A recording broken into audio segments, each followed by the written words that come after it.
Hey everybody, tonight we're debating Globe versus Skeptic, and we're starting right now with Howard's opening statement. Thanks for being with us, Howard. The floor is all yours. Starting right now. I don't care if you believe we've been to space or not. It's just a fact. That's not an argument. It's a fact. Many people are not so certain, probably because there seem to be many things that just don't make sense. So can you shut these things from the outside? No, you can open and close it from the inside. Oh, okay, wait. On the inside, you're throwing a lever or something. Yeah, you're turning a knob. And it's Open. Yeah. on the outside. On the outside. How do you do that and maintain a pressure seal between them? O-ring type seals No, you don't. with a rotating check. All our hatch seals are O-ring type seals. Yeah, but how...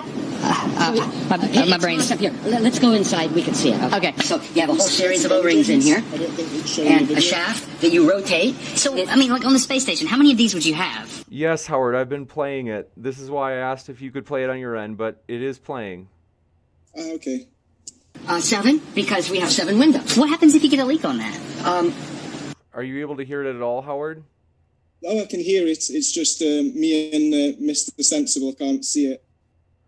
It's okay. Okay, you wanted to see it as well. Okay, let me see what I can do. Then you have a leak. You just have a leak. And what you would do is... lose air. Yeah, you would probably seal the whole cupola off. And then there's probably a plan, I don't know off the top of my head, but there's probably a plan for replacing the mechanism. Might require a spacewalk. Look, just because astronauts practice in swimming pools and have shot scenes in darkness to give the effect of outer space, I get it. It doesn't necessarily prove that they haven't really been, though it does cause many people to lose faith in their broadcasts, as just seeing how difficult they find coming out and how they can't even get a grip. Never mind, how would they handle tools in an even more hostile environment?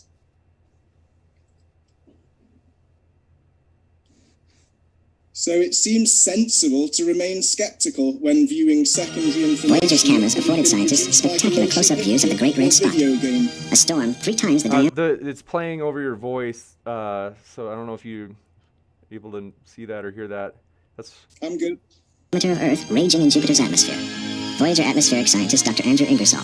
The Great Red Spot is a counterclockwise rotating storm, sort of like a hurricane, that has persisted for over 3 centuries. Subconsciously frustrated, maybe from following hypocrisy. This is a real video. I don't care if you think it's not a real video. And this video debunks the claim that water cannot stick to the outside of something and that water always finds its own level.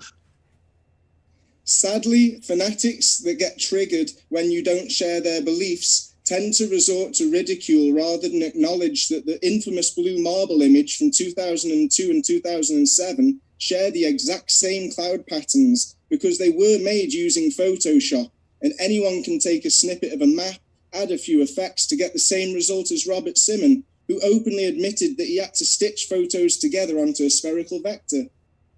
It is photoshopped, but it's has to be. Photoshop doesn't mean fake. How many times do I have to say that? And although the convincing Simon says to believe, their own websites state that they're all composite images and animations. Here we don't even see one cloud change shape, size, or location. But let's compare with other official footage and see how they depict our reality. West satellite. Yeah, little wiggle here and there, but not really what you'd expect over 1.5 days. And why are all the clouds so bright at night? The Goes East satellite. This is the Discover satellite. There's no wiggle whatsoever there. Oh, and look, here the clouds are dark again. So this is the Himawari 8, which is in also geostationary orbit. You claim it's a fact, yet you can't provide one photo of a whole country. I don't need to. Right now. You can't even take the challenge to find a real photo of a whole country and then try and backdate it, like I said. Oh, I'm so glad you asked, Howard. Take a look at this. This is Shanghai in China from 2013 to 2018. Just a 5-year difference and quite a change.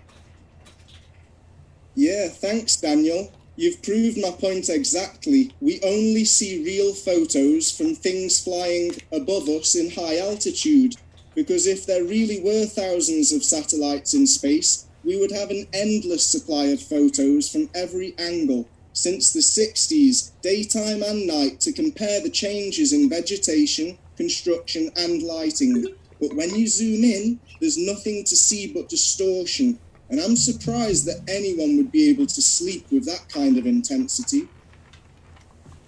Most people don't like to admit that we're open to suggestion, especially when we're relaxed and distracted from thinking critically. What's your name is, ma'am? Huh? What is your name, please?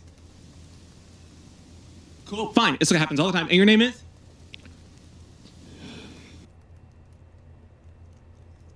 Yeah, hypnotists and marketing companies know that we're easily led to arrive at their desired conclusion with little persuasion. Sometimes we're lured to focus on one thing to cause us to ignore another. Just the idea of spinning on a globe, subconsciously we're spiraling in 3 different ways.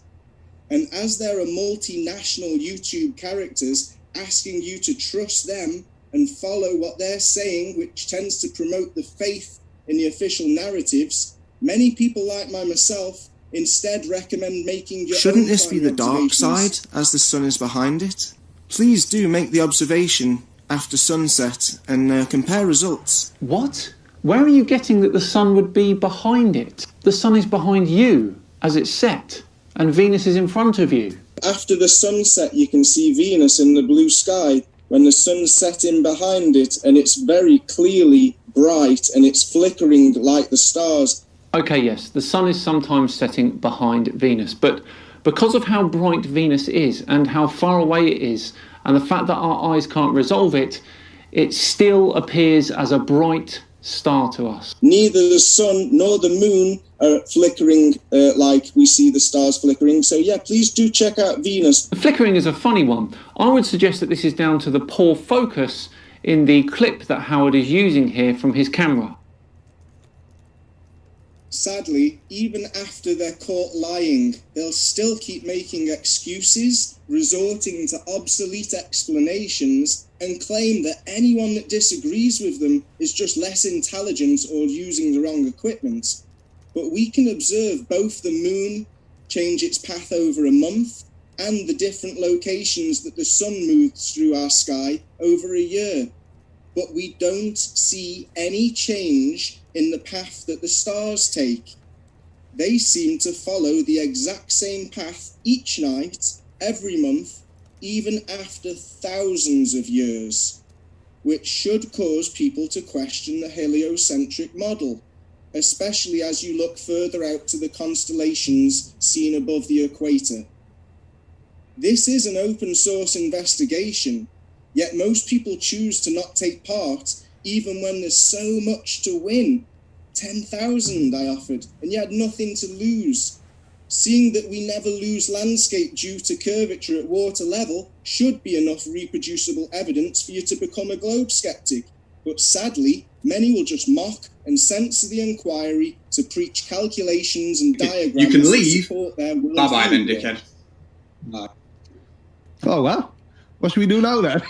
Well, I don't know. I was going to bust out. I was going to bust out the old Polaris and the trigonometry and get him to tell us why the trigonometry was wrong. But you know, at the end of the day, he clearly doesn't want to listen. This is a nice little diagram here, which means that we're seeing things that should be in the sky, right? For example, here we're seeing things that should be in the sky a little bit lower down. And if I show some pictures of that, I'm not going to do a whole lecture on it, but if I this was my PowerPoint. This is what I prepared for old Howard. Okay, I told you, Howard, we can't play content from other people's channels without permission. Oh, I've got permission. I've got written permission, don't worry. So it's at 9 minutes right now. And there's a woman dancing in the water, just so you know where we are in the video. Could you go back just a few seconds, and otherwise I've missed something? I hadn't. If you have permission to show other people's content, you have to send that to me beforehand. I'm not gonna just trust you on this because I've had too many people get us copyright strikes. But it's uploaded on my just after his. It's at 9:30 right now. If you pull up the video and jump to 9:30, you'll know where it is. This is why I told you should be playing your own video, Howard, and stop talking over me. Stop talking over me, Howard. You can start talking when I get done talking, okay? Okay, so it's at 9:30. My reproducible observation at water level showing 20 miles is just a little bit before this, please. Howard, you can either be done with your opening statement or we can start from 9:30. I'm not sure where my text is, but I'll just go on, yeah, whatever. All right. I can admit that seeing streetlights 20 miles away at water level doesn't necessarily prove that there isn't 80 meters of curvature like we're told that light bends, which allows us to see further than we should.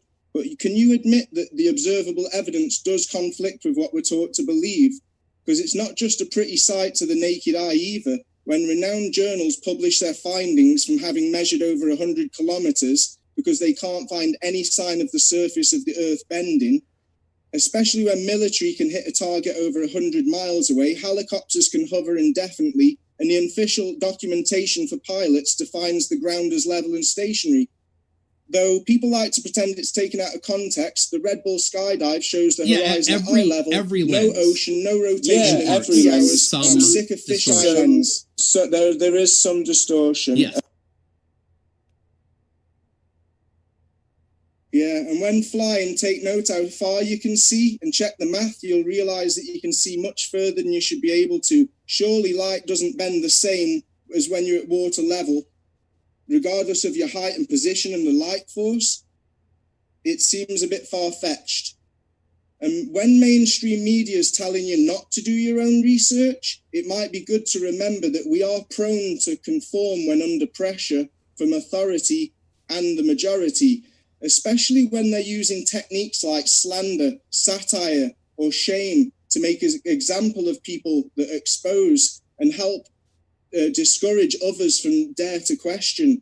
Because regardless of how you calculate it, curvature cannot be seen or even measured. We can demonstrate differences in perspective and angular resolution. We can demonstrate different optical illusions due to various atmospheric conditions. But when the visibility is at best, we're not able to point out the geometric horizon, as we tend to see much further than we should be able to. And there really is no point preaching beliefs or claiming to know the whole story, because we're all missing parts of the puzzle and may never be able to see the whole picture. But at least we could be more aware of how our beliefs can be so influenced by multiple influences, or even one source multiple times. So I find it weird that we still trust news reporters and celebrities when they're clearly reading off a script for their income. And when just a thermometer and a magnifying glass can help you manipulate the effect, which will refute the idea that the moon is reflecting sunlight because it chills water or wet surfaces within just half an hour.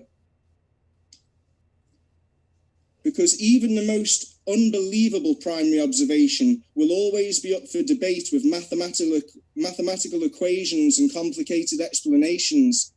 So I wish to end the debate, or at least change the topic of discussion, to be more about the method and behaviors applied from each worldview.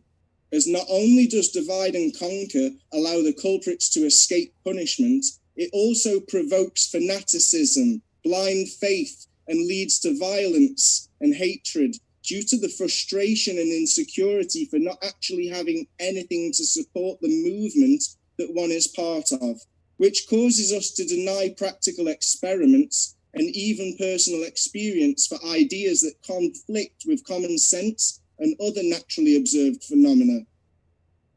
And often the sheer admiration of authoritative figures cause us to increasingly ignore conundrums and contradictions, making us even more open to suggestion because we lose our own focus and self-confidence by reacting on emotion instead of stopping to think. So much that we give permission to a select few to maintain and prevent us from making new discoveries for our own safety. Did we vote for this? Well, technically, yes, because silence is compliance. So please do help spread the word, because even if the intentions are somehow considered good at heart, people are often mistaken and shouldn't have the opportunity to mess things up for everyone else, while also making us feel guilty and ashamed for their careless mistakes and experiments, especially considering that the sun may not be where nor what we've been taught to believe. It just seems like there are more constructive ways that we could be tackling this worldwide disagreement, especially knowing how pointing out differences only adds Dumb, fuel to the fire. clueless, idiotic, incompetent, stupid, obnoxious, ridiculous are all words and expressions that you can use to describe many, many flat earthers. Yeah, most of the people in this photograph aren't even flat earthers or globe skeptics. They're my friends, because we remain respectful and compassionate, even if I no longer share their beliefs, and likewise, if some of them don't share my doubts. We'll still show love to each other because we're not fanatical. But sadly, many are, and they can't see the truth due to having reinforced the ideas that were implanted at such a young age.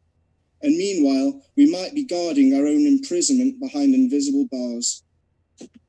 Sadly, we missed my primary observation of 20 miles, but it's on my channel if anyone wants to see it. Thank you. You got it. And with that, we are going to jump into Mr. Sensible's opening statement as well. Want to let you know, folks, if it's your first time here at Modern Day Debate, we are a neutral platform hosting debates on science, religion, and politics. We hope you feel welcome no matter what walk of life you are from, whether you be flat earth, globe skepticism, you name it. We're glad you are with us. And with that, thanks so much, Mr. Sensible. The floor is all yours. Well, thank you. Let me just try and get set up to share screen, if I can. Hopefully, is that sharing? Yep, crystal clear. So I've got just the big photo of the boat, yeah? That's right. Okay. Let me just get straightened out and go to my notes.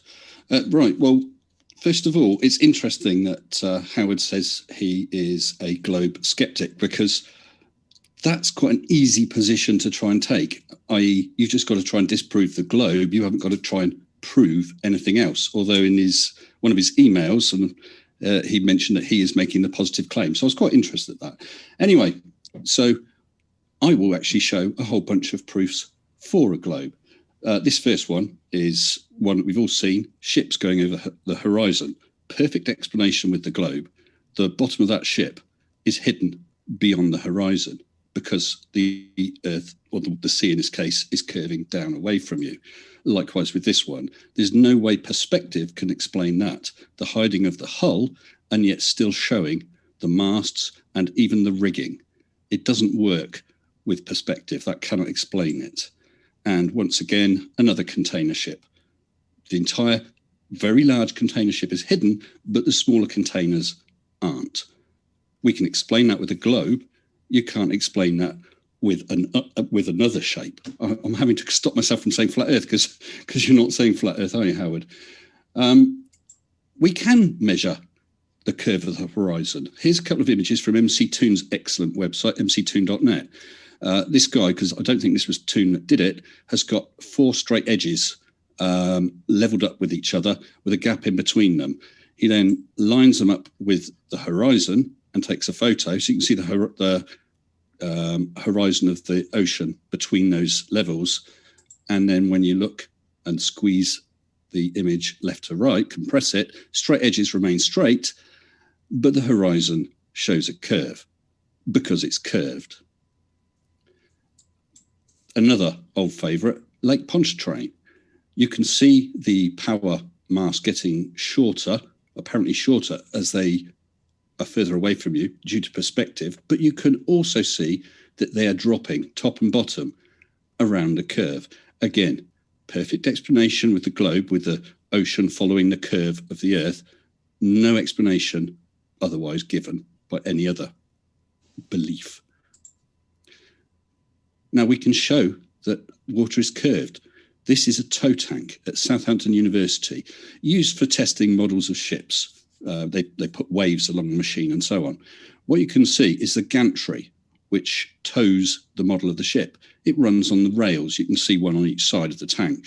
Now, that gantry must remain perfectly the same distance above the surface of the water along the entire length of the tank, in this case 138 meters. Otherwise, it's pushing the model in or pulling it out of the water.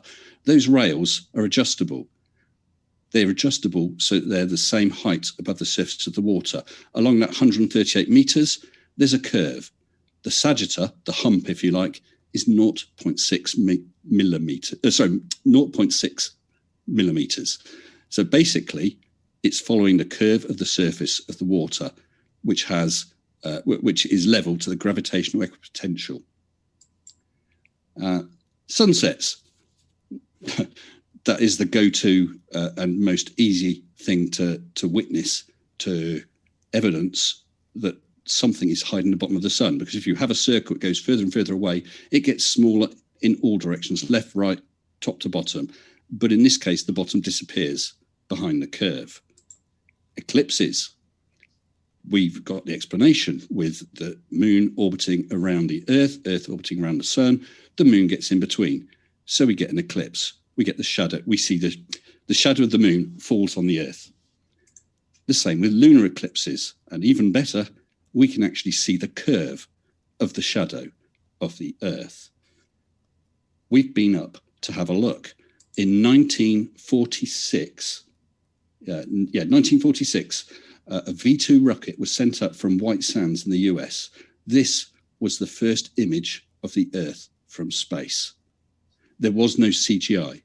There was no Photoshop. What I want to show next is a very short clip of film. Where are we? 1 second. Very short clip of film. Here we go.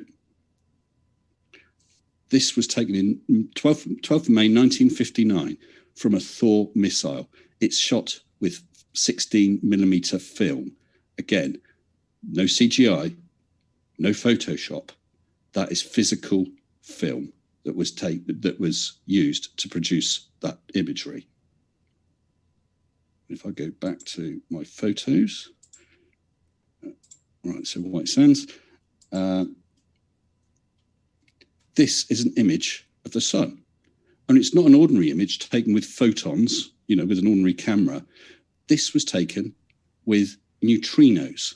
As neutrinos were detected, it built up an image of the sun, which you might think, well, that's not a very good image. That was taken from about 1 kilometer underground. Neutrinos stream and pass through just about everything. You need a special detector.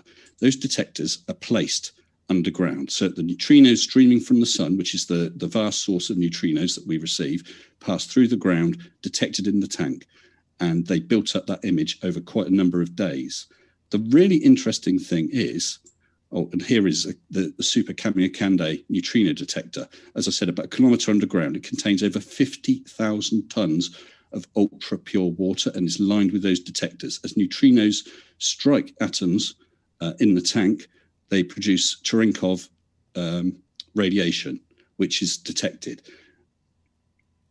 The really interesting thing is those neutrinos come in 3 flavors: electron, muon, and tau. And they can flip between flavors. They flip mostly when they pass through the entire Earth. They get the most energetic neutrinos in the middle of the night, and they're streaming from the sun through the entire Earth from below, which you can't explain unless that Earth is a 3D shape. And of course, you mentioned satellites. We've put up endless satellites. These are Starlink satellites. I've seen them myself. Absolutely astonishing thing to see, a stream of lights going across the sky. And they were never, ever seen before the first launch of Starlink satellites. Satellites are up there. And lots of people know that because we have satellite dishes pointing at the satellite TV broadcasters. Those ones are at the equator. They point directly upwards towards the plane where the satellites are orbiting. But At different parts of the Earth, your satellite dishes point at different angles to hit the same satellite, and that conforms to the surface of a sphere. Storm patterns, Coriolis, because of the rotation of the globe Earth, we get storms rotating one direction north of the equator, the other direction south of the equator. Perfect explanation with a globe Earth and Coriolis, globe Earth rotating with Coriolis, no explanation for any other shape of the Earth. Now, we do know that the ISS is real, and this is where I want to play a clip of film. This is my film. 1 second. If I can find the darn thing again. Sorry, one sec. Here we go. This was the predictions from Heavens Above website of the ISS passing over my location. The entry we're interested in is 27th of March, maximum magnitude of -3.8, starting approximately 10 degrees above the horizon at 1940 and 34 seconds. So this shows the predicted path, with the ISS starting at 1940 in a few seconds where the yellow dot is, heading directly upwards, past the Moon and past Venus. So let's see what we actually saw. Well, it's the 27th of March, 7 p.m. You might just be able to hear the clock going. Let's just stop the village clock. That's the Moon, and directly above it is Venus. As I said, it's 7 o'clock now, and in about 38 minutes, the ISS is going to rise, and it's going to be going virtually vertical past the Moon and past Venus. Well, it's 7:23 now. My daughter's here. I know you can barely see. My daughter's here doing a test with her camera, and we've got the Moon just there and Venus just above. We've now got about 16 and a half minutes until the ISS comes up. I don't know if it's going to show up on my... There it is. I've got it on my camera as well. Oh. Yeah, got it on mine now. Yeah. Just approaching the Moon. Got a flicker as it goes past some branches. That is the ISS going past the Moon now. And it's headed up towards Venus.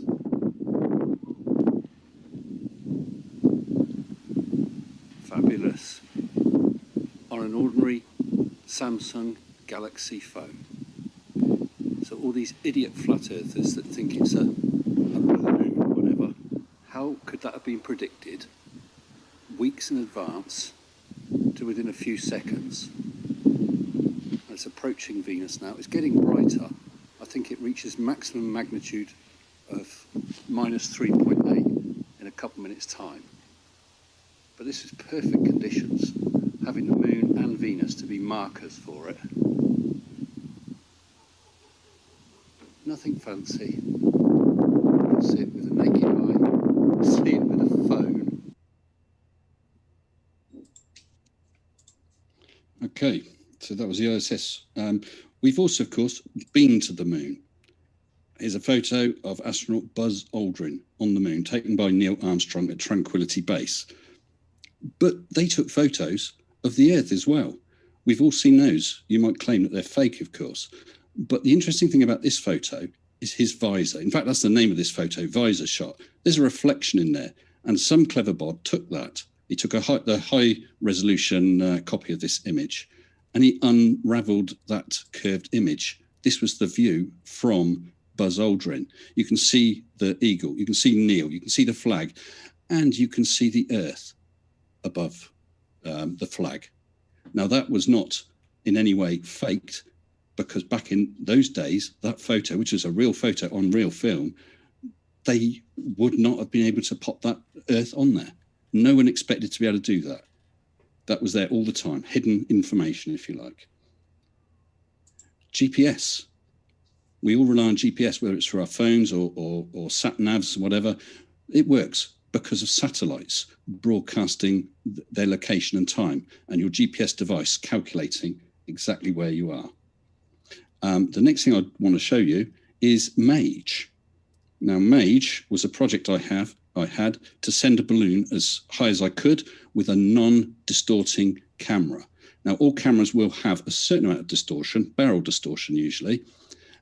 As you can see across the middle of the image, that you take, the distortion, if your line crosses the center of the image, it's not distorted, is what I'm saying. If you go higher or lower, left or right, you get more and more distortion. But across the middle, you don't get distortion. This is MAGE, sponsored by Bob the Science Guy, Arctic Haze, and Just Shoot Me. It had 3 cameras. One was a wide-angle camera pointing backwards just for the view. The second was an upward pointing camera to look at the balloon, which was also wide. But the main camera, the one pointing towards the left, towards where those strings are, was a narrow-angle, non-distorting lens. Those strings, which are spring-loaded strings, appear in its field of view. So we can see if there's distortion. This is what MAGE imaged at 33.5 kilometers. You can see a curve of the Earth. But a little higher, 35.161 kilometers, with the horizon across the center of the screen where there's no distortion, you can see the curve of the Earth. If you compress that image left to right, it accentuates it. Now, in fact, there is some slight distortion. If you look at the lower string, it's bowed down a bit, and the upper one has very, very slight distortion bowing up. But the horizon line is in between those, and yet it is much, much more curved. Can't happen if it's not a curved surface. Now, there were concerns about, did I fake it? So some clever bods suggested looking at satellite imagery. This was a wide-angle lens from MAGE. You can see towards the horizon line. So forget the fact it's curved, because this is a wide-angle lens, but you can see 2 areas denuded of clouds, 2 big bare areas, and coming down the middle, a long straight area that's cloud-free. I had a look at satellite images from the same time. This was from the Met Office covering the UK. You can see just across the very west of Wales, that's below centre screen, you can see those 2 bare patches. To the right of it, stretching across from Wales towards London, you can see a long bare streak. I had a look at another one, a NASA satellite, showing exactly the same. The 2 bare areas over the sea between Wales and Ireland, and a long bare streak headed towards London. If you tilt them, you can, although it's not a perfect match because they're from totally different directions, you can see that MAGE was up there. That proved that MAGE really flew. But MAGE proved that the satellites were really there as well. The main thing about all these evidences, because if you try and debunk one, okay, let's say you manage to debunk one, you've got to debunk the rest. They are a consistent set of evidences that are non-contradictory. That's the important thing. So all of those explanations fit and work together. You need to destroy them all. And I just wanted to finish off. Where is it? Or is that? Oh, yes. Sorry. It's a globe. Suck it up, princess. And I finished. Thank you. I'm not sure how I am for time, but I'm done. All right. Thank you very much for that opening. And want to let you know, folks, we are very excited to have our guests here. Want to encourage you to attack the arguments instead of the person, as always. And also want to let you know that our guests are linked in the description. And last but not least, if you did not see it last night, it is exclusively on our podcast, namely whether or not gravity is fake, which you can see the thumbnail for on the bottom right of your screen. That is at the Modern Day Debate podcast. You don't want to miss it. That was a juicy one, so highly want to encourage you to check that one out at the podcast. And with that, thank you very much, gentlemen. The floor is all yours for, that's right, 3-minute rebuttals, starting with Howard. I've got the timer set. Howard, the 3 minutes is yours.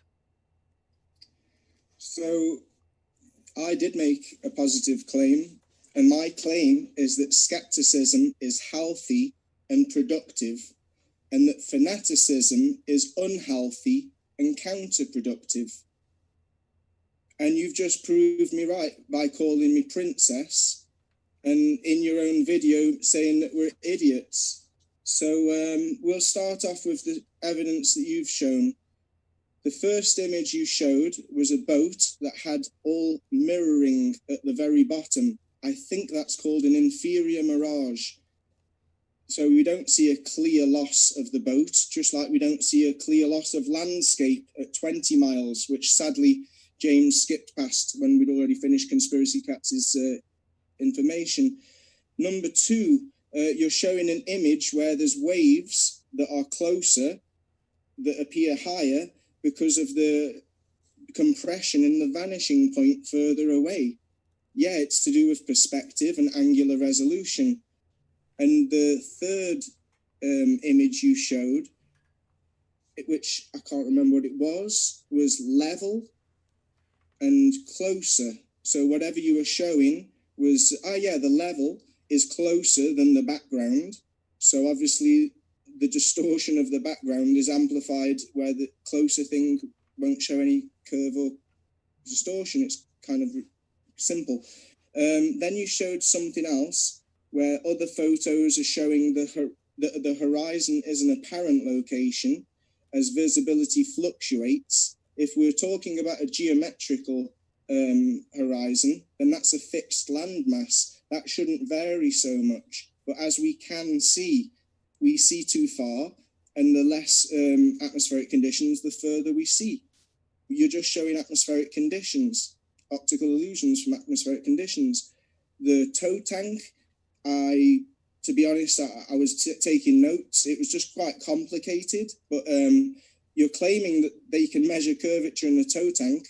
Well, why was nobody able to measure curvature and show a reproducible photo or video when I offered 10,000 euros on national Spanish television? It went viral in South America as well.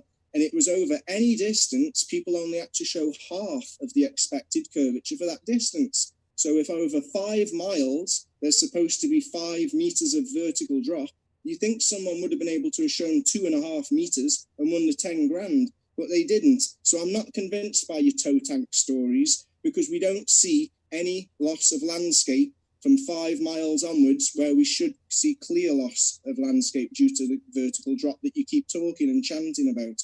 Sunsets, yeah, they vary. So that's not geometric curve, is it? And they disappear, obviously, from the bottom up, because there's obviously physical obstruction. As the sun gets further away from us, landmass that's closer will obstruct it. So like everything else, things go down from above and things go up from below. It's perspective. You should know that by now, having ridiculed flat earthers and globe skeptics for so long. And eclipses can be explained. That was 3 minutes. Unless if you want, we could bump it up to 4 minutes. Yeah, I can try rip through all. I've got everyone noted. I'll try and go faster. That's fine by me. That's fine by me. We'll do that for both sides. So we'll give you an extra minute. Go ahead.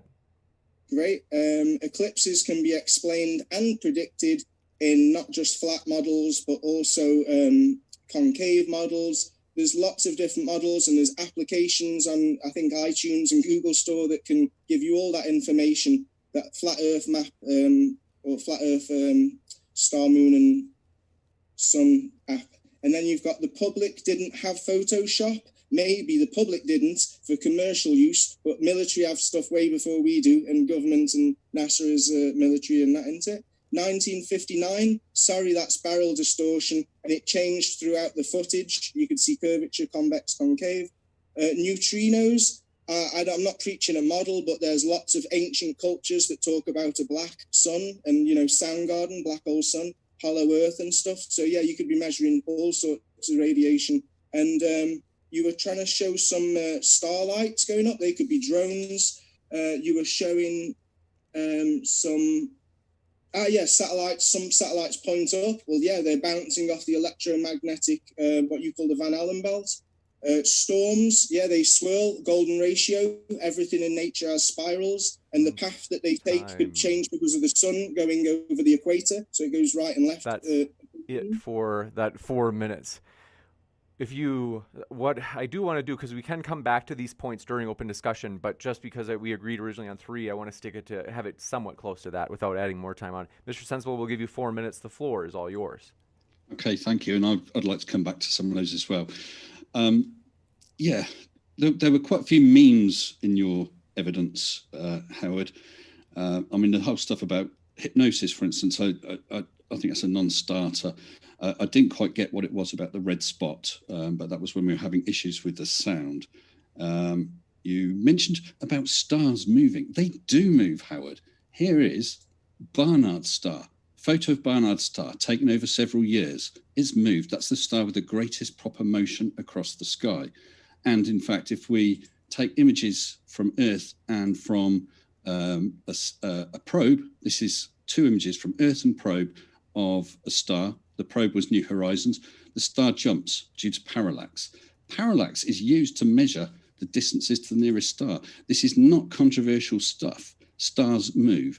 The problem is distances. You need scale. Stars are so far away that only the very nearest ones we can see movement in, and it's very, very slight. So it takes quite a long time. I mean, the plough that points to the Polaris, over several thousand years, that constellation will distort and be lost, basically. There's nothing special about a constellation. Stars are not linked in any way. It's just line of sight. They're all moving. Generally, we're moving in the same direction, rotating around the center of the galaxy, but not completely. So its scale is a big issue there. You said about you had a challenge. Well, I hadn't heard of the challenge before. I understand it's closed down now. Perhaps you should reopen it if you're in a position to. I'd like to hear about that. The tow tank, it's not a complicated thing. They had to adjust the rails, and it took a couple of weeks to adjust the rails. They had to use a microscope. That's the sort of adjustments we're talking about. So if you're at one end of that tank and you photoed across the surface, being at the totally still surface, you would have a hidden height of 0.6 millimeters. It's so slight, you're not going to see it with the naked eye. Not sure what you were talking about with the levels that from MC Toon's website, where he had the image which was then compressed. The fact that something's further away does not make it distort more than something that's nearer with regard to being straight or not. Yes, you'll have issues with things like going fuzzy or whatever, but no, the nearness to the lens isn't going to change that. The cold moonlight, I was so glad you mentioned that. I fail to see how you can add energy to something and make it colder. I mean, you'll make a fortune if you could design a light bulb that in effect shone moonlight, so you could fit it in fridges, so you don't need compressors and radiators at the back to lose heat, because I don't see how you can add some energy and make things colder. You also mentioned Antarctica, or there was an image of Antarctica saying exploration is forbidden. No, it isn't. I've read the Antarctic Treaty. It's about 4 A4 pages. It does not say you can't go there. It does say you need the permission of your government, because if you get into trouble, it's rather expensive to rescue you, and the responsibility would be your government. And we do know what the sun is. The sun is a rotating sphere. And there we go. There's film of the sun showing sunspots over several days. Those sunspots travel across the face of the sun. You wait long enough, they come back round again. This is all things that are known. There's nothing difficult there. And I'm happy to go into open discussion, to be honest. You got it. We will jump into open conversation, and want to let you know, folks, as mentioned, our guests are linked in the description. We really do appreciate them. And we are very excited. As mentioned, the debate, first time ever, on whether or not gravity exists happened last night. That is exclusively on the podcast already. So if you didn't watch it live, you don't want to miss that one. It was a juicy one. And so with that, we will jump into open dialogue. Thanks so much, gentlemen. The floor is all yours. Yeah, so Howard, did you want to go through a couple more of those points? Yeah. Let's see. We've got. Where did I get to? Oh, you did say about. I want to pick up one thing. I didn't say Photoshop was not available to the public in whatever time. It was. It just didn't exist back in 1972, for instance, when they took the original Blue Marble. It was not a thing, and computing power wouldn't be able to cope with anything like that back then, anyway. I disagree. We could make movies like Superman and the Hulk, and that wasn't back as far as that. All right, and they did that space movie. What was it? Space Odyssey or something? 2001: Space Odyssey. Yeah, that would have been with models. And loads of other Soviet movies were made before they even went to space, showing exactly how satellites and rockets they expected would work in space, and they were right. Did you ever see the imagery, the film they used when talking about Sputnik when that launched? It was a cartoon. It was hand-drawn image of Sputnik. they didn't have the ability to carry out or create CGI. Have you ever seen the film Logan's Run? Yeah, can you just admit that that's a belief? That is a belief. You don't know that. You're assuming that they didn't have that technology because it wasn't available to the public. So to the best of your knowledge, which is a belief, you don't believe I mentioned this is connected with it. I'm mentioning Logan's Run specifically. There's a scene where his head is scanned and they produce this sort of 3D flickery image of him. That was the most advanced CGI that was available at the time. And you think of films like Shrek and all those animated films, computer animated films, those are modern films. They take hours and hours and hours to ray trace with farms of computers. It's not something you can do real time. And it certainly wasn't available back then. I worked in IT for nearly 20 years. We started off, it was green screens. When computers first came out that were purchasable, you had 8-bit computers with 16 colors. This is just, sure, the military would perhaps have more advanced stuff, but not that much more advanced that you can make photorealistic film. I disagree, and it wasn't photorealistic, was it? It was ridiculous. Did you see the footage that I shared of the red dot of Jupiter? The red spot? Well, that's filmed through a telescope, wasn't it? Or was it from a probe? I'm not sure which. Did you notice that the layer above the red dot was going left in black and white, but it was going right in colour? So their own imagery contradicts itself. If you are was the rotation of the spot changed as well? Was it just not flicked imagery? I even labelled it on my video. I don't know if it was full screen for people to see it clearly. You could clearly see it go from being clockwise to anti-clockwise back to clockwise. Okay, I didn't see that. I didn't see that, but I would say, what's that got to do with the shape of the Earth anyway? You're saying that they couldn't fake it back in the day. That's ridiculous. It's an assumption. Obviously, they can get better at faking things as technology gets better. But we've just seen footage of them claiming to go to Jupiter, and it was ridiculous. The red dot or spot was changing from colour to black and white, the size and shape, and the layer above it was flowing one way in the black and white and flowing the other way in the colour. This can't be ignored. Those were static images that were stacked together into a film because Voyager didn't contain film cameras. It contained cameras, and those images were sent back and then tacked together. Right, I'll try and explain this again, and I'm not trying to be patronising. No, that's fine. That's fine. It's really simple.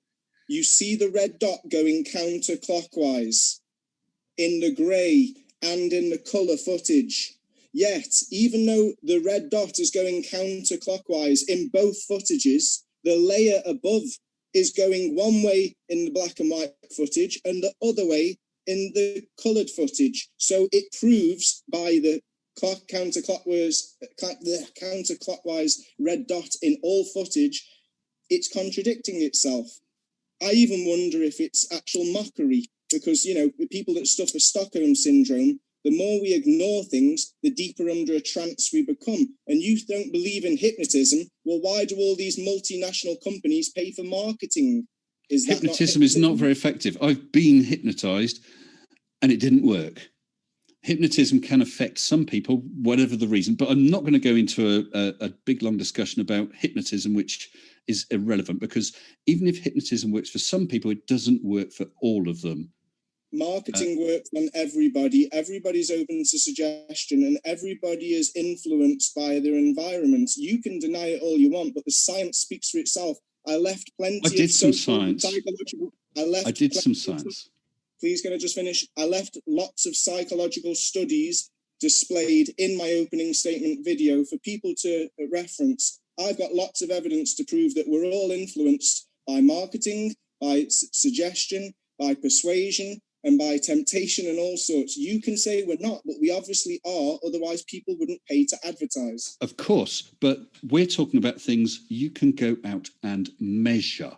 It's not to do with whether you believe, whether you've been persuaded. You can do that experiment that was on MC-Toon with levels, take a photo of the horizon and compress it left to right. You could, if you want, send up a high altitude balloon with a camera of your choice, as long as it's a non-distorting lens, like I did with Mage, and actually photographed the curve of the horizon. That's undeniable. And not only did I send it up, I have that film, which is edited to show the highlights. I have two uncut versions, one with the wide angle and one with a narrow angle lens, from launch to landing, to the point where I actually pick it up. It went up. It took that imagery. So you would need to come up with an explanation. Better than that, send up a balloon and show that it isn't a curve. Well, there's loads of other footage that people have sent up on hot air balloons and stuff that contradicts what you're showing. Yeah, because they're not. Mine was specifically designed. It was designed in that it did not use a wide angle lens for the experiment, and it was designed to have straight taut strings across the field of view so that you could see any distortion, if there was any, and you could compare the supposedly flat, I know you're not saying flat, but you could compare the supposedly flat Earth with those strings, and it doesn't match. It is a curve. That's undeniable. Nobody yet has been able to debunk my video. Well, in your eyes, but you're... Well, nobody has come up with an explanation. I'll try. You're citing MC-Toon, yeah? Michael C-Toon on his email, but in his last appearance against Austin Whitsitt, he was calling himself Malvin. I don't know what's up with you guys. You've all got nicknames, fake names, but whatever. You're citing him and his website as valid information, but then you're totally ignoring when I show that he says that all cameras, all lenses suffer some barrel distortion. Yes. So you can't have it both ways. If it suffers some distortion, then you can't say that just because you're not going up there or down here, there's no distortion. There's some distortion, and you're amplifying it by compressing it because you're fishing for your confirmation bias. Whereas I don't need cameras or big distances. I'm asking you to prove 5 meters. I even offered 10,000 for people to prove at least half of that. So that would be 2.5 meters at least over 5 miles. Yet well, I'm showing on my camera. I'm showing on my camera that Mage shot. Yes, and I even said there is some minor distortion. Yeah, because, and I said right at the start in that presentation when I mentioned Mage, all lenses distort. But first of all, distortion in known lenses can be measured. And secondly, those two lines we know are physically straight because they're taut spring-loaded lines. The horizon in between them is curving differently. That's undeniable. The top string, both strings are physically straight. The top string looks straight. The bottom string happens to be slightly lower in the picture than perhaps would have been ideal and has a slight bowing down. But that horizon across the middle, if you're going to claim it's distorted and has been bent by the lens, then the string above should be bent even more than that horizon. The string below should be bent even more than that horizon. That horizon is across an area of a lens which has minimal to no distortion. But there's some distortion, and things that are close are going to get less distorted. No, absolutely not. That's not how lenses work. That is not how lenses work. Let me get a word in, please, yeah? You're telling all this stuff as if you're overconfident. Yeah, I've got my own video where I'm jumping out of an aeroplane doing a skydive, and the horizon goes up, it goes down, it goes flat, because it's... So you were using an action camera, were you, Howard? Please let me finish speaking. You were using an action camera. Let's just give him another minute. Let's give him another minute. Let's give him another... Howard, I'm advocating for you. Let's just give Howard another minute or two, and then I promise we'll come right back to you, Mr. Sensible. Anyway, I'd prefer to move point because you've already concurred that there is some distortion. So we're arguing over little details, yet you can't show me a reproducible photo, video, or even primary observation with the naked eye over 5 miles. So if you can't show me 5 miles, 10 miles, and I would have loved to have shown my 20-mile observation where we see streetlights at water level 20 miles away. Well, I'm sure you can send up your balloon and argue about the details from things really far away that could be field of view, could be barrel distortion, it could be optics, it could be atmospheric condition. You tell me light bends when it suits you, but light doesn't bend when it doesn't. I'm sorry, I'm bored. It's not really convincing. Yeah, you're bored because you can't debunk it, Howard. Because look at that image there, the one, the barrel distortion. That shows how barrel distortion works. The further away you are from the center, the more distorted something is. So if you took that center line, that's approximately where the horizon is. The line above is approximately where the top string is. The line below is approximately where the bottom string is. You can see the upper string bends upwards, the lower string bends downwards. Across the middle, it's straight. That is barrel distortion. And barrel distortion is not going to affect something that's further away just because it's further away. It affects something more if it's higher, lower, or to the left, or if it's a vertical line to the left or to the right of the image, not across the middle. So just claiming that it's barrel distortion is a fail. I'm seeing. Just to be absolutely sure that Mr. Sensible got to finish his point as well. Thank you. So that horizon line was between the, even if you said that lens has distorted that horizon line, okay, it has to distort further if it's further up or further down the screen. It didn't. That horizon is more curved than two straight lines above and below it. That is impossible. That defies optics. Can I? So how come your footage contradicts the Red Bull skydive footage, which was higher up than yours? That showed perfect level. And also, before you say anything, you're showing me horizontal curvature, yeah? Where's the vertical drop away from us? Why is the horizon, the apparent horizon, because we know the horizon is an apparent location because it fluctuates due to atmospheric conditions when we're down here. So you trying to ignore that it could fluctuate and bend the image when we're up there. So really, it's just one of these debates that'll never end. Have you got any primary observations water level to show at least half of the curvature that there's supposed to be over 5 miles? Right. Then we wouldn't suffer any barrel distortion. We wouldn't have to debate this distortion rubbish because on a little distance, it would be clear, yeah, with the naked eye. Felix Baumgartner was only about 200 meters higher than Mage at its peak. 200 meters, that's all, which annoyed me immensely because I wanted to get higher. Yes, his footage shows horrendous curve because that was an action camera. He didn't go up there to show how the Earth has a curve or not. He went up there to jump from as high as possible, which he did. And what did he say when he was up there?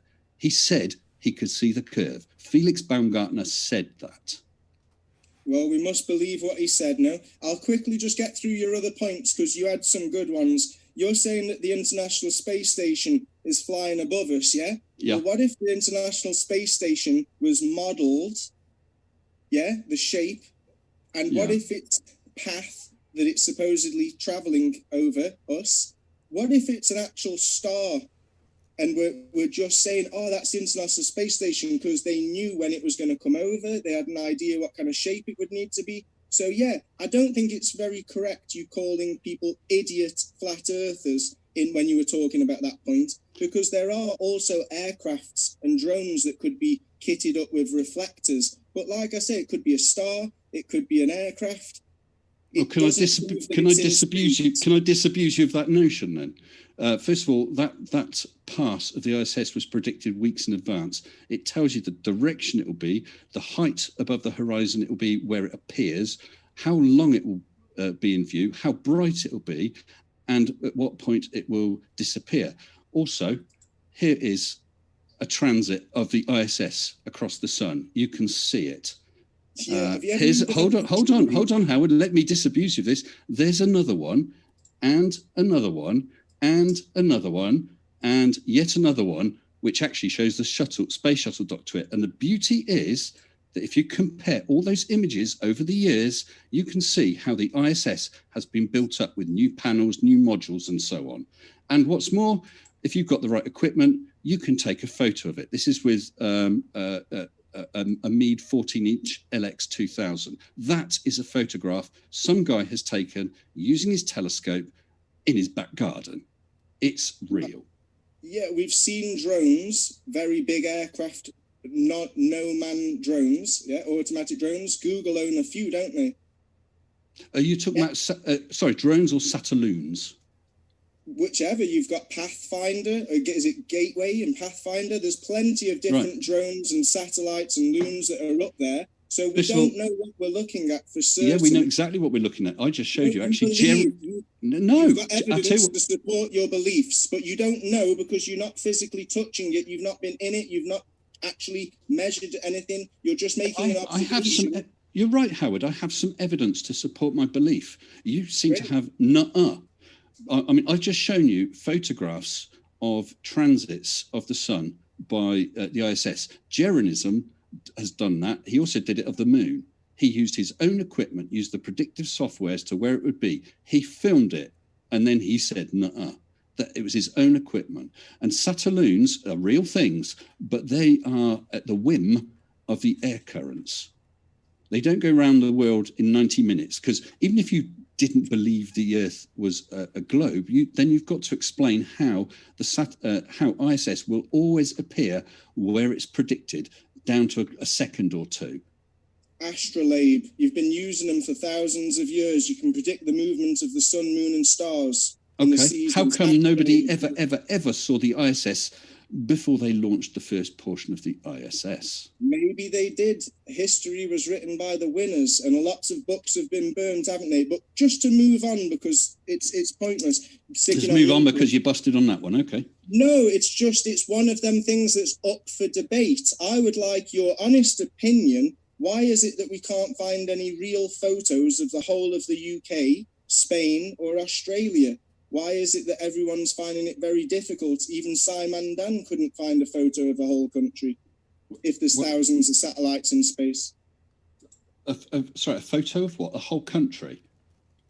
Yeah, they're all composite images from these loon satellites and high-altitude drones, you remember in my video? But there's no actual photo of a whole country. They're all composite images and even cartoons. Well, I expect I could find one. In fact, I thought I had one. You should be able to find many, but sadly you won't, because I've already addressed this with MC2. And Simon Dan's tried, and even Tom Jump couldn't take the challenge. Well, hold on. I can show you one now. Hold on. I'll just have to adjust the size of it one sec, if it will let me. Unless I can screen share. Can I screen share again? Yes. Okay. Let me just open that photo up.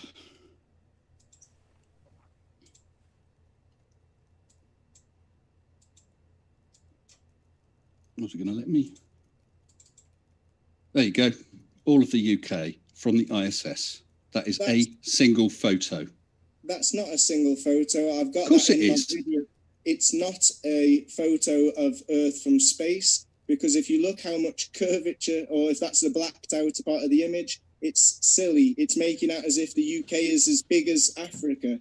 No, right. Okay, first of all, I'm not claiming that that's showing the curvature. In fact, far from it. In fact, I would claim that it's not showing the curvature. It probably is the edges of a window, but it may just be a distorting action camera. But that is a single image. It's an image. It's not a photograph. A photograph is an image. If you take your iPhone and take a picture of me because you'd like to hang it on your wall, is that not a photo? If you go on Google image search now, you'll see that they're all different colours. They're slightly different shapes and sizes and locations from the other continents. This is not a real photo of the UK. Yes, it's a real photo, but what lens is it? What distance? What focal length or whatever? I'm not a photographer, so I don't know all the ins and outs. If you're so confident that this is a real photograph, and either date it a few years so we can see some difference in vegetation and weather and stuff. And also we should be able to look at the nighttime pictures to see the difference in the lighting over a few years now. So do look into it and get back to me, because you won't find this as easy as you are assuming. I've already got this image on my video. This is not a real photo. It's different from all of the other supposed official photos that I've displayed in my video. So please do watch and pay attention. Also, I mean, what I can do, let me, I am sharing sound as well. You want photographs, or you want photographs of the whole Earth over time? The whole country, not just a city or a county, a whole country. Well, real photos from space. Real photos from space? Yeah, come on. Your lady, your lady, your lady, your lady, your lady, your lady, your lady,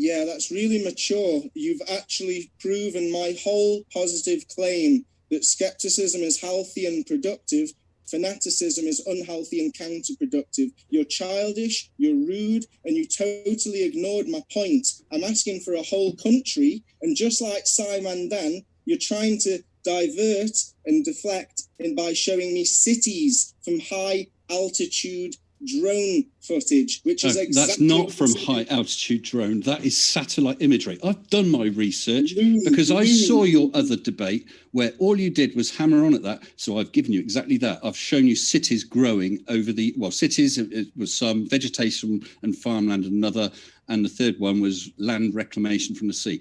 Those are satellite images. I showed you a photograph of the UK. You've shown me images of cities changing with images taken from high altitude, like I said in the video you would, like Simon Dan did. I specifically asked for countries, photo of a whole country, not a city. Right, actually, just going... Well, okay, well, I'll tell you why, Howard. Just going back to that image of the... I don't want to share the screen again. Can you show different photos of a whole country throughout different years showing a change in vegetation? Not a city. That's high altitude. Yeah, well, if you let me respond to that, Howard, this picture... Without the music, please.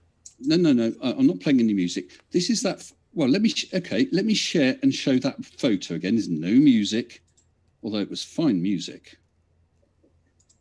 Let me just show... Am I sharing? I think I'm sharing. Just go back to the photo for you. Where are we? There you go. That one of the UK, right?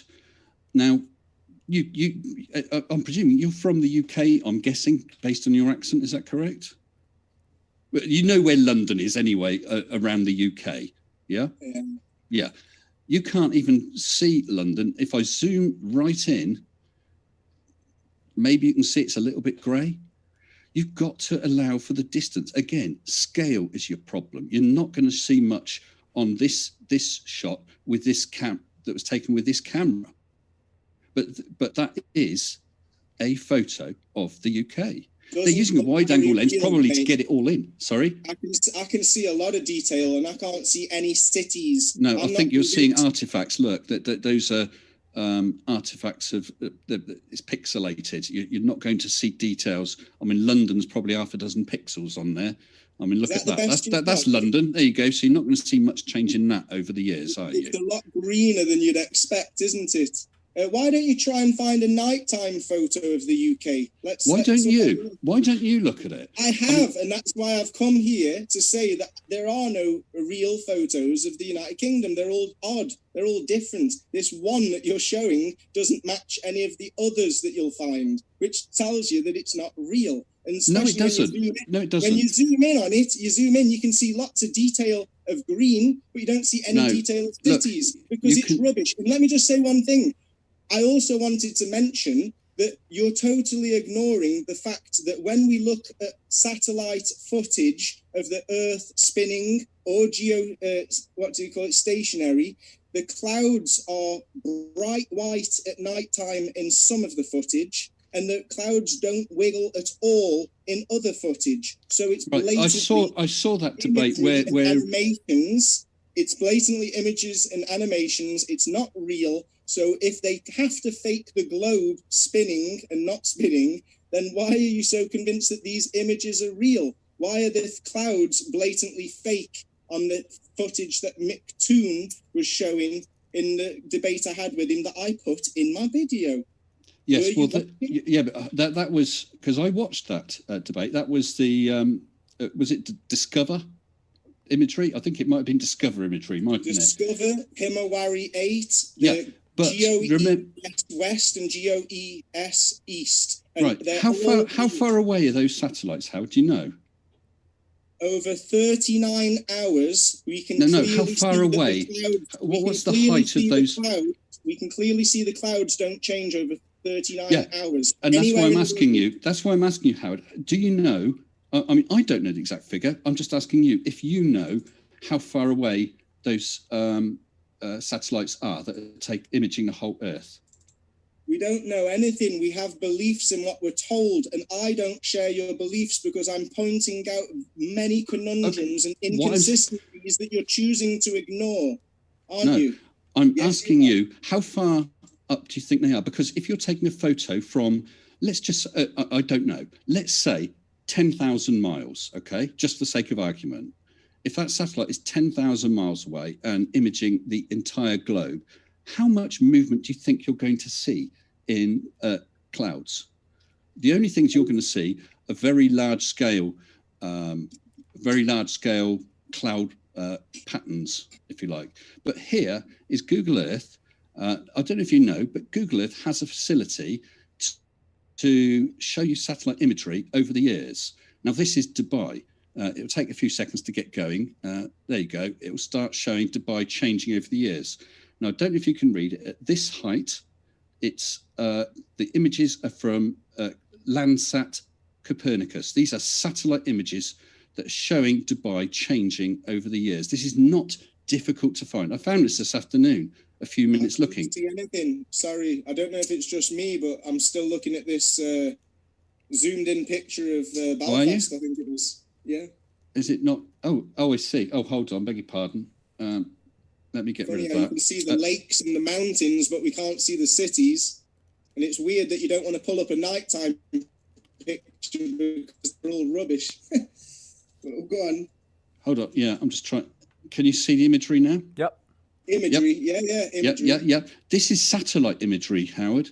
This is from Landsat Copernicus. You can see the Palm Jumeirah and the other palm, the world, which they've depicted as round, of course. And that's Dubai growing over the years. That's satellite imagery. High altitude photography. No. If I zoom, I can zoom in, okay, and it takes a few seconds. Now that, when it comes, give it time. This, because I've come in so much closer, it's still loading. Right, this is not satellite imagery. This is using Maxar technologies. I'm not sure what that is. If I go out a bit more, this is you can see across the bottom. It says Maxar technologies data SIO NOAA US Navy. But if I zoom out more, then it's shots not taken from aircraft or drones or whatever, because if you get out high enough, the script across the bottom will tell us Now it's starting to involve Landsat images. Basically, the lower altitude stuff for more detail is taken from high altitude aircraft. The wider, then the other stuff's taken from higher altitude aircrafts and drones. Yeah. Because if you keep zooming out, and it'll turn into. I will in a second. It's just loading up the imagery. 68%, 78%. You can see that there's different images. That's a camera height of 326 kilometers. That is not going to be an aircraft. So you say, so zoom out a bit more. Let's have a look at turn to cartoon and try and explain that one. Sorry, how are you talking about? You want to see the whole globe? Is that what you're saying? I want you to zoom out a little bit more so that everyone can see that it changes from composite images made from photos to actual cartoons. Right, this is using Landsat Copernicus. There you go. You can still see the pin from Dubai. And if you look along the coastline, there is no Palm Jumeirah. Give it a second. There they are, but you can barely see them.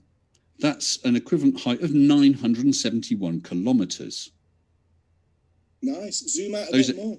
Yeah, but you've got what you've asked for. I've shown you satellite imagery of cities and whatnot changing over the years. This is on Google Earth. There's a function, I've forgotten what it's called, but you can see satellite images taken over time.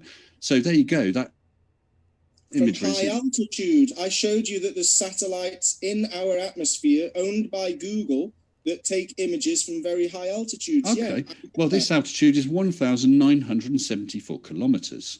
Could be composite images, though, couldn't it, zoomed out? Which is why I was asking to see a whole country, but you keep trying to deflect from my... Well, there you can see Bahrain, Qatar, United Arab Emirates, Saudi Arabia, Iran, Afghanistan.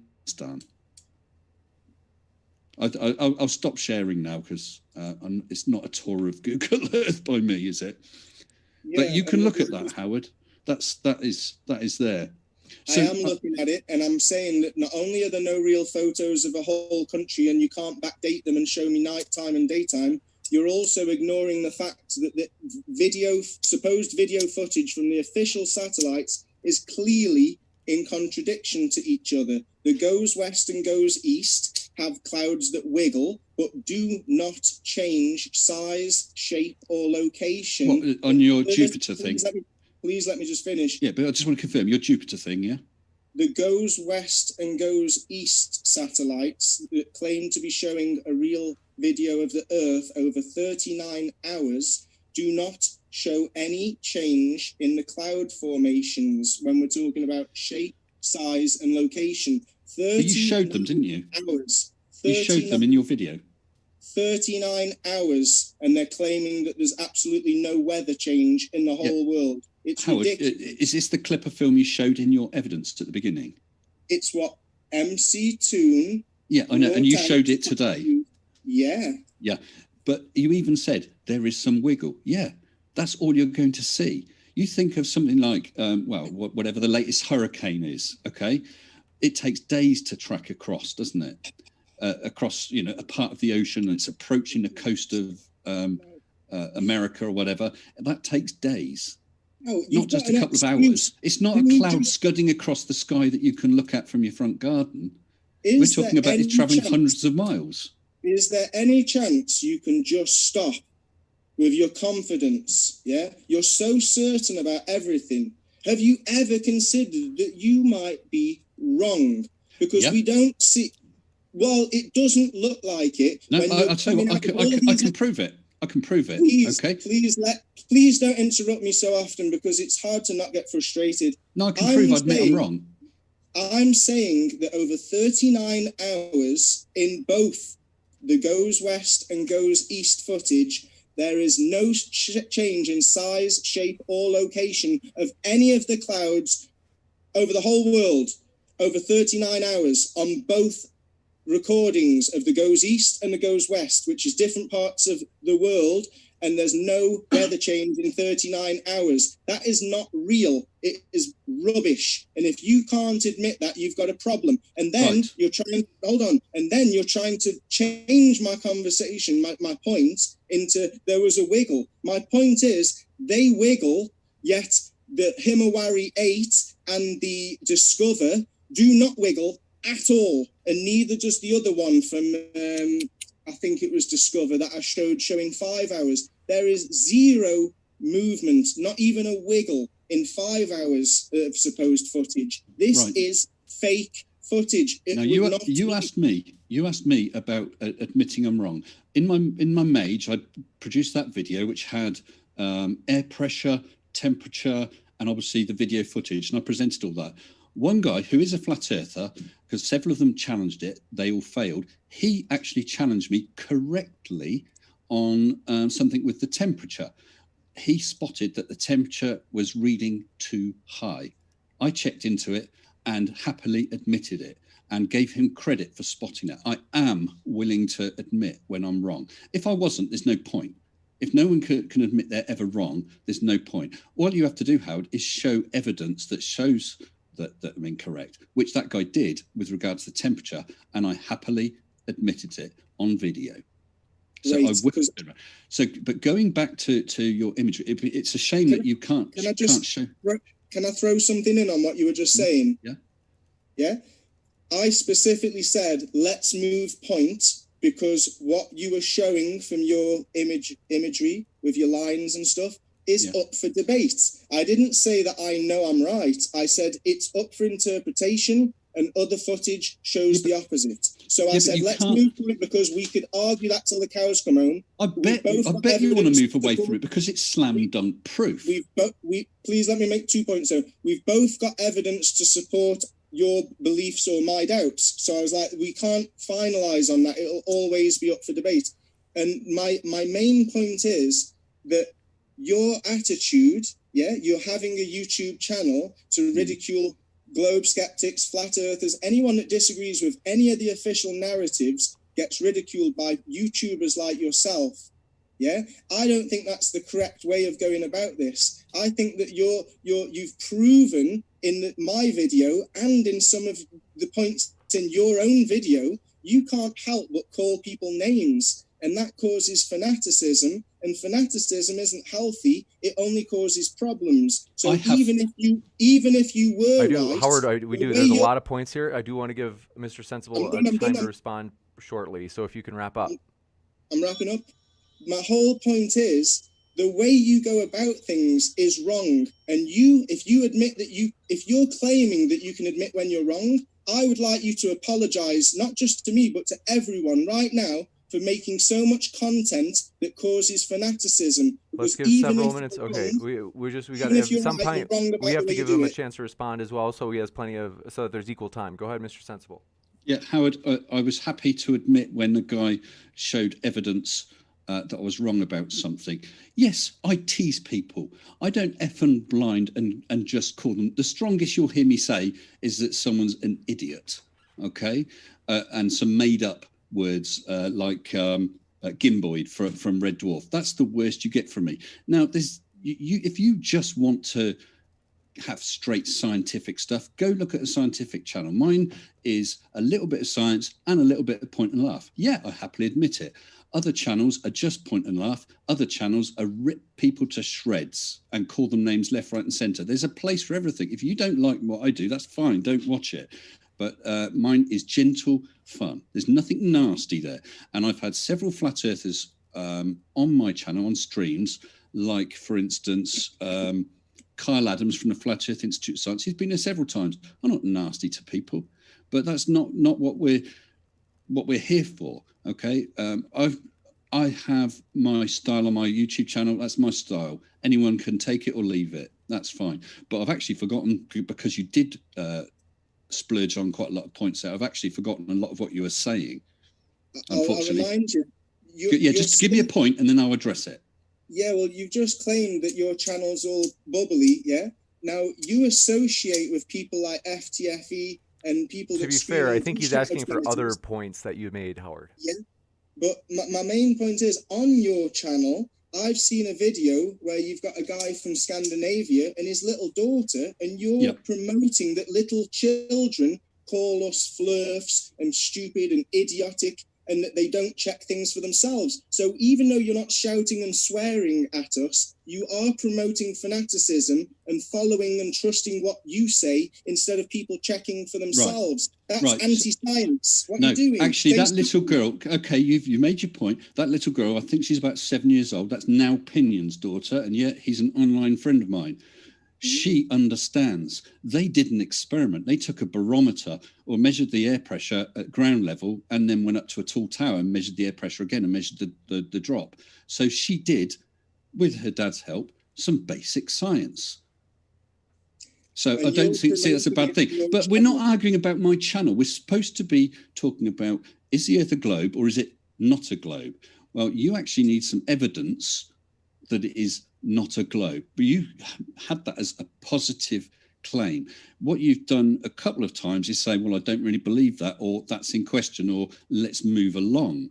You haven't actually addressed it. If you have 3 straight lines and you distort the image, you'll have 3 distorted lines. I'd like to know how we've got that upper string, lower string, and the horizon across the middle, with the horizon across the middle apparently more distorted. I've got Mage sat behind me. Because you admitted all camera lenses suffer some type of distortion. Yeah, but you obviously didn't listen to me because I explained about barrel distortion. You haven't understood it, have you? You showed a drawing and you made an explanation and claimed that wouldn't happen in your image because your image is immaculate. Well, no. That is how barrel distortion works. Look, I offered 10 grand for a reproducible observation, and it could have been. Is that 10 grand still up for grabs? I held it until the pandemic hit, and now I've had to reimburse my funds into other things. Okay, so okay. Well, when you redo your challenge, I'll look at it. Please let me finish speaking. I held my offer for 3 years, mate. I went on national Spanish television. I put it online, and it went. Hold on, listen, mate. You're interrupting me on purpose. I'm not stupid. Yeah. Let me finish speaking like I do to you. This is a neutral platform now. So I offered 10 grand and I held my offer for 3 years. I got nothing but ridicule. No one sent any photos or videos because no one can make a primary observation with the naked eye.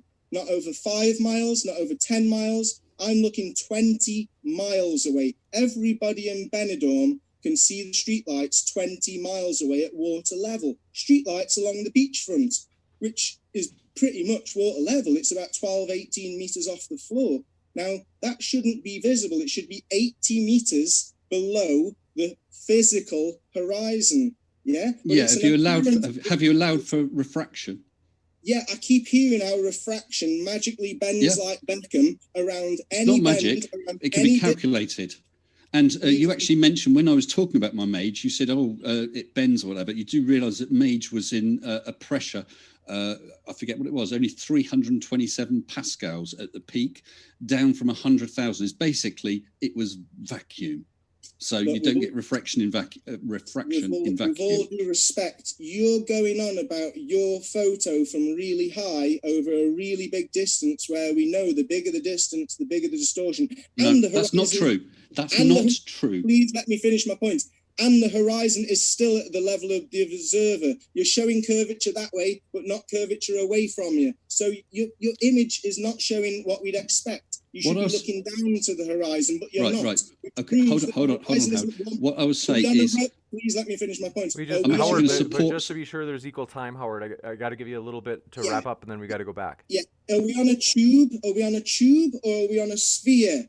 An oblate spheroid? Because we keep seeing perfect spheres. You're showing me a tube in your image. Where's the vertical drop away from you? Right. With regard to horizon drop, Mage cannot show that. Here's a camera, okay, like one that's on Mage. It's swinging around, so you're not going to see horizon drop, okay? You cannot measure that. The camera may have been pointing down like that. It may have been pointing up like that. You can't tell, okay? So horizon drop is not part of Mage at all. And sorry, what was the second part of what you just said? Because I actually wanted to address that.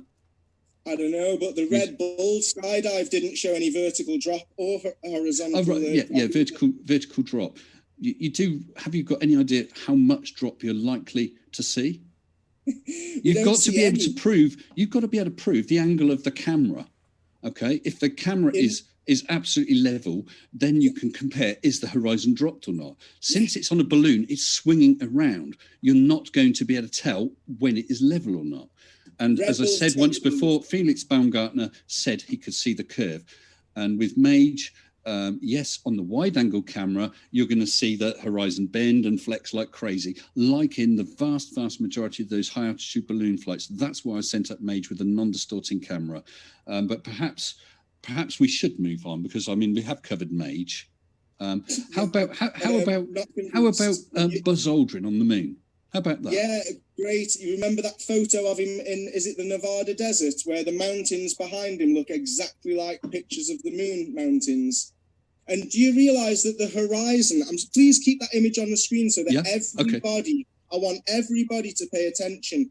I can see the horizon in his reflector, in his visor, and I can also see the horizon behind him. Yeah, how big is the moon? Because it looks like it's the size of a Hollywood studio. Well, no. First of all, the moon is... Yeah. Well, hold on. Let me reply to that. The moon is obviously a lot smaller. I think it's about a quarter of the size of the Earth. The horizon is a lot closer.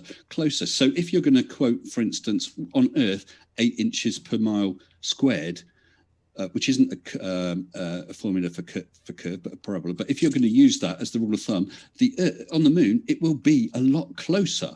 And you have got no refraction at all because there's no atmosphere. So what you actually see on the moon is the geometric horizon. That is a photograph taken with a Hasselblad camera. Yeah, in a Hollywood studio, because otherwise the horizon would be much further away in the background and in his visor. You can't really tell. It's really hard to tell the distance in something like the moon because you have nothing for scale. All you've got is blackness and just the grey of the regolith and rocks. It's hard to tell the scale, but yes, it's going to look and be a lot closer than the horizon on Earth. This is a photograph. I showed you as well it's a real unwrapped photograph taken in a basement or a studio. Yeah, and look at the tinfoil around the base of that stupid rocket ship. It's ridiculous. Right. Okay. With regard to the tinfoil, that's heat shield. Heat from the sun shielding, radiation shielding. That is not the pressurized container that the astronauts were in. That is framework around things like fuel canisters and so on. It's just shielding. That is a real photograph. I respect your beliefs, but they're not very convincing because they look ridiculous when inspected without the distortion and up close. Plus, that image that you're showing might not be as good as the image that I could show you. Sorry, where the shadows are misaligned, proving that they've got different light sources. No, that's been debunked by I forget that debunking TV program. Looking at Buzz there, you can see the shadow of his 2 legs appear to go in different directions, but you can see he's stood in a slight dip and one leg is forward. That's not difficult. Shadows, if you've got a shadow over uneven ground, it will not be a straight shadow. And as I said, not difficult to fake. You don't believe? Can I ask you then, how do you not believe that is a real photograph then?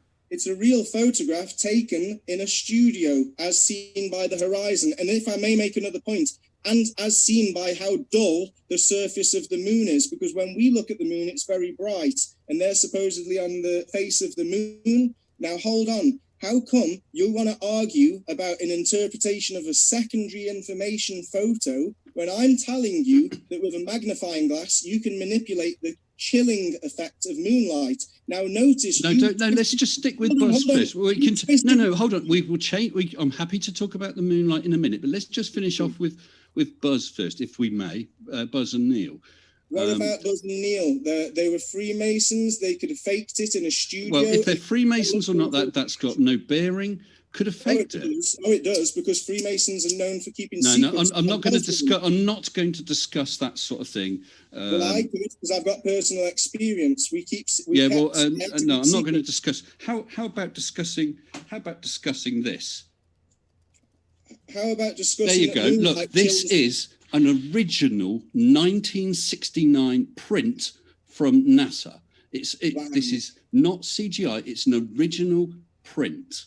It's a physical. There's a physical negative that's stored. Yeah. This isn't a recent copy. This is an original from 1969.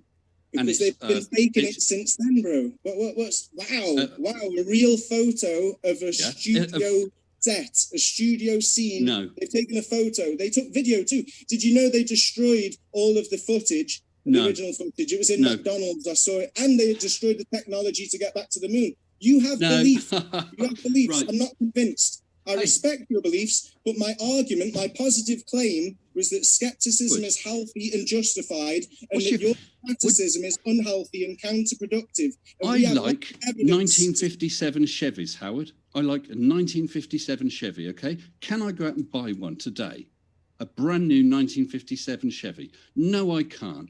Because they destroyed the moldings, it's true, all the equipment and so on. And if I was going to build a car, it wouldn't, a 1957 Chevy from scratch, it would be phenomenally expensive because everything would have to be created again. Also, it wouldn't meet modern safety standards. Whatever, they could rebuild it. No, it's not whatever. You can't hand wave this all away. You're hand waving it, mate. You're coming up with excuses and explanations. No, it's not an excuse. Why? When they finished the Apollo program, why would they keep all the equipment to still build Apollo rocketry? Why wouldn't they go back in 40 years, but they can go to Mars? Look, mate, I'm not convinced by all of your storytelling, so I wanted to talk about real scientific... In my hand, I'm holding more computing power than was available on the trip to the moon. More computing power. So why would they build one exactly the same as that if they were going to go again? They could have. They wouldn't. They'd build it with modern... Stop with your storytelling. It's all rubbish. They could have built why is that rubbish, Howard? Please, let's talk about stuff that can be verified instead of your little beliefs and stories and explanations, yeah? Well, it's verified. I mean, this phone's got 32... This phone has 32 or 64 gigabytes of memory. Please, it's not irrelevant. Please, back then, when I started... Okay, this can be Howard, verified. We do have to give him a chance to respond. I never asked him about that. But no, but you just hand waved it. It's relevant. Yeah, you hand waved it away. When I started in IT, I worked with mainframe computers. The largest disk drive we had was 80 megabytes. 80 megabytes. And yeah, but that was that was mid 80s. When you're talking about the time of the moon landing, you're talking about several K. You have no concept of the way computing has come on. You're only making arguments that prove that we wouldn't have had the computing technology to have done what they claimed to do back in then dates and for everything to have turned out fine. Yet they couldn't go back in 40 years. So to not have that argument, which has been argued for years, and everyone's bored of it, I'd like to talk about some of the points you've made. You claimed that I said that moonlight adds cold energy. No, I didn't. You've twisted my words. And people tend to do that when they want to discredit... Well, explain yourself then. I said that moonlight chills. How can it chill? Do the experiment and then maybe... No. How would it physically chill? You're shining moonlight on an object and making it colder. Well, on a wet surface or a body of water, you will find that the temperature drops 2 to 3 degrees on average in direct moonlight. Whereas or wet surface, please let me finish. Water or wet surfaces that are shaded, not sheltered, not covered, not caused by radiative cooling, open air, unsheltered areas that are cast shadow. They don't let's go with that for Let me just finish. They don't drop in temperature. Not only does the direct moonlight chill, but a magnifying glass can manipulate the effect even stronger. So rather than debate your beliefs in debate beliefs in secondary information, I'd like to know, why are you discouraging people from making their own primary observations at water level and checking moonlight, and to just believe in what you say because you believe in the official narrative? Right. We do have to give him a chance to respond, so he has plenty of time. Right. First of all, I'm not discouraging people. I would encourage people to attempt that experiment, Howard. I'd never discourage anyone from asking the question and trying to find out. But how, you think about this for a second. Let's go with this for a minute, okay? Let's assume that moonlight somehow chills things, okay? What is actually happening? We have light coming from the moon, which I would say is reflected from the sun, but okay, you've got light coming from the moon. Light is energy. So you are saying that receiving energy in the form of moonlight causes a chilling effect. Adding energy is making it colder. Who says it's adding? Well, what do you think it's doing? I have this object, this pen or whatever it is. I put it in moonlight. What is happening to the pen? Moonlight is shining on it. It is receiving radiation from the moon in the form of light, and yet you're saying it's getting colder. Therefore, you are claiming that adding some energy in the form of moonlight is cooling this object. No, that breaks the laws of physics. You're twisting my words. I'm not. That's exactly. You're saying you have an object, whatever it is. Can I say surface. what I would say? No, because I'd like to actually respond, Howard. Right, I do want to give more time to... No, Howard, I'm saying I do want to give plenty of time to Mr. Sensible so that it's equal, because I think that we've given you a good amount of airtime in the last little segment that you spoke in. Right, so Howard, if you're stood in the sun, you feel warmth because you're receiving energy from the sun. Yeah. I don't think you'll deny that. It'd be strange if you did, and I'm assuming you're not going to deny that. You stood in moonlight, you're receiving energy from the moon, but it's hardly any, okay? So either you're going to feel an increase in heat from the moon, or it's so negligible you're not going to measure it at all. What you're not going to do is receive energy from the moon and have a cooling effect. That is adding energy to make something colder. That doesn't happen. If you're going to cool something, you need to move the heat away, either by convection, radiation, etc. Okay, so what happens endlessly with those experiments is they are malformed. Well, actually, I'll ask you a quick question. This is just sort of a yes or no. Are you talking about, for instance, using a laser temperature thing, laser thermometer? I never said that it adds energy. That's what word because you're basing your belief on the assumption that the moon is reflecting sunlight. So number one, they might need to read. I could say it really quick rather than listen to you put words in my mouth. I could tell you. I'm not putting words in your mouth, Howard. I'm not putting. I asked you. I'm trying to make my point, and I asked you just for confirmation. When you're talking about reading those temperatures, are you talking about using a laser thermometer? That's just a yes or no. You can use either a laser thermometer on wet surfaces, or you can use a normal food thermometer. Okay, and you can still pick up an accurate reading, especially when you. That was a yes or no, Howard. That was a yes or no. Yes or no. I'm trying to make a point because you're twisting. Yeah, but Howard, it's in the middle of my point. I just wanted that as a confirmation. Now, you've actually said both, laser and an ordinary, okay? With regard to laser thermometers, where people use those and point the laser spot, that's just to aim it. It's not measuring the temperature just at that spot, but in a circle around that spot. Now, you said sort of standard thermometers as well. That's a different thing. Okay, so that aspect doesn't apply. But you say I'm putting words into your mouth about adding energy. Light is energy. Light is energy. If you are in moonlight, you are receiving energy in the form of that moonlight, wherever it comes from, whether it's generated by the moon, lamps on the moon, or reflected from the sun. I don't care. It's light coming from the moon. That is energy. Therefore, you are adding energy to your body. If you're stood in the moonlight, you are adding energy to that object, whatever it is that you're interested in. Therefore, if you're saying, if you put it in moonlight, it gets colder, you are, by definition, saying, if you add the energy from the light of the moon, you're making it colder. You cannot make something colder by adding energy. May I? Of course. I'm happy to take turns. Right.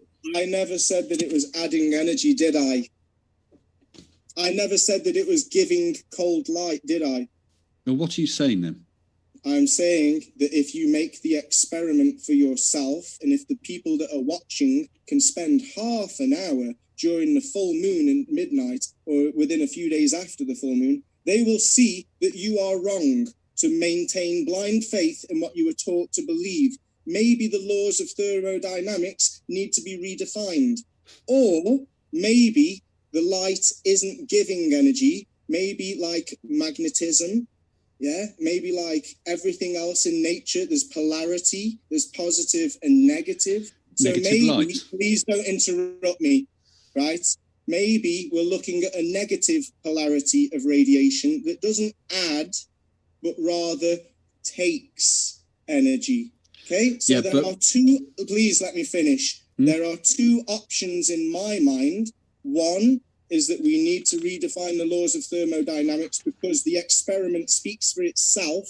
I don't need to explain why it does what it does.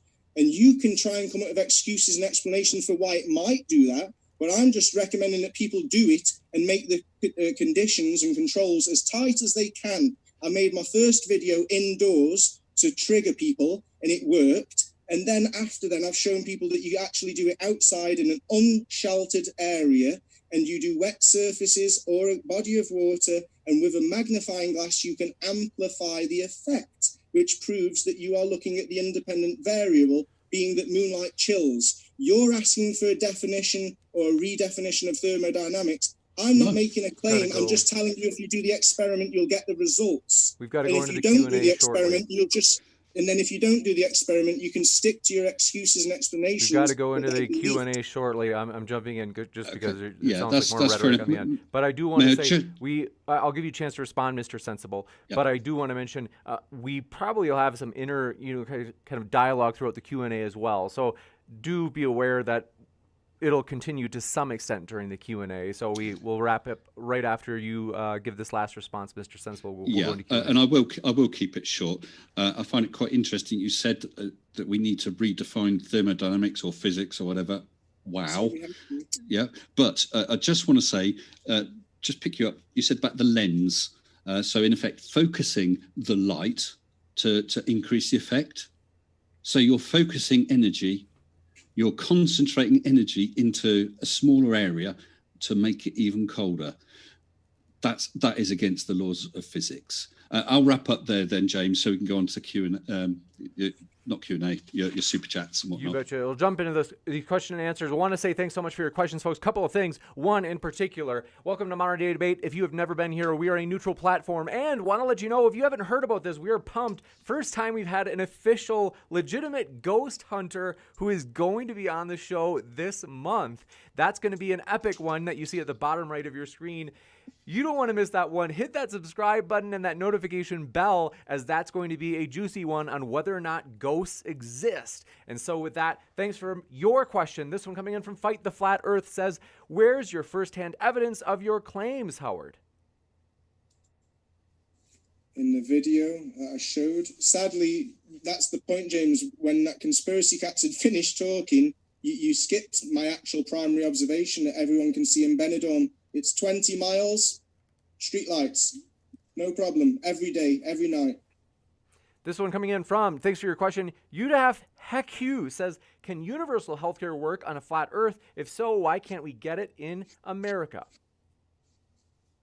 Next up, thank you very much, Fight the Flat Earth says, Mr. Sensible's head is so shiny. Thank you. I polish it especially for appearing tonight. Thank you, Fight. This one coming in from Holy Smalls says, your street light at 20 miles is a sham. It isn't even close. Double check the heading of your observation because you are looking at the wrong shore. Even if it was 10 miles away, which Google Maps says, no, it's 20. Everyone can look from the Rincon de Loins Benidorm to San Juan Beach, and you can see further than San Juan Beach. I'm just talking about the streetlights along the front of San Juan Beach. So 20 miles away. Even if it was 10 miles away, you shouldn't see them. But you can. Everyone can. Everybody can see 20 miles away at water level. As my video shows. I've used it in loads of videos. You got it, and thank you very much for this question. Coming in from Sean Hawkins says, Howard, why is latitude marked off in degrees of a circle? Why do sextants need a flat baseline? They wouldn't work on a curved surface. You can't calculate the height of a mountain or the angle of a star or the height of anything unless you've got a flat baseline. So look at sextants. This one coming in from, do appreciate your question. Holy Smalls says, Howard, you can't trust the government. Howard, you say that We can't trust the government. But then you also say, here are a bunch of citations from the government. Trust them. Yeah, I can show that they contradict themselves, and that's why we should be making our own primary observations instead of believing YouTubers and mainstream media. Because even if they are showing something in that water tank, they're still relying on a microscope to find millimeters. And if it's a microscope, then that lens is suffering distortion. That was one of the points. So your water tank's not really very strong either, because natural observations debunk what you're claiming. No, the fact that they have to adjust those rails into a curve but to maintain the same distance above the surface of the water shows that the surface of the water is curved along the gravitational equipotential. And that's fact. No, it's just showing that the water might be moving. No. They don't do it. They can't do it while the water's moving. They actually are pushing a pin through the surface of the water to measure it. The surface of the water could be affected by many things like electromagnetism and stuff. You haven't proved gravity. It's never been manipulated. And if Earth was curving, you'd be able to prove it over 5 miles. Boom. You can't. This one That's coming in from... density. We're bored of that shit, man. Made by Jim Bob. Made by Jim Bob says, Mr. Sensible, what is your response to Buzz telling Conan O'Brien, quote, you didn't see us land on the moon. What you saw was animation, and you associated that.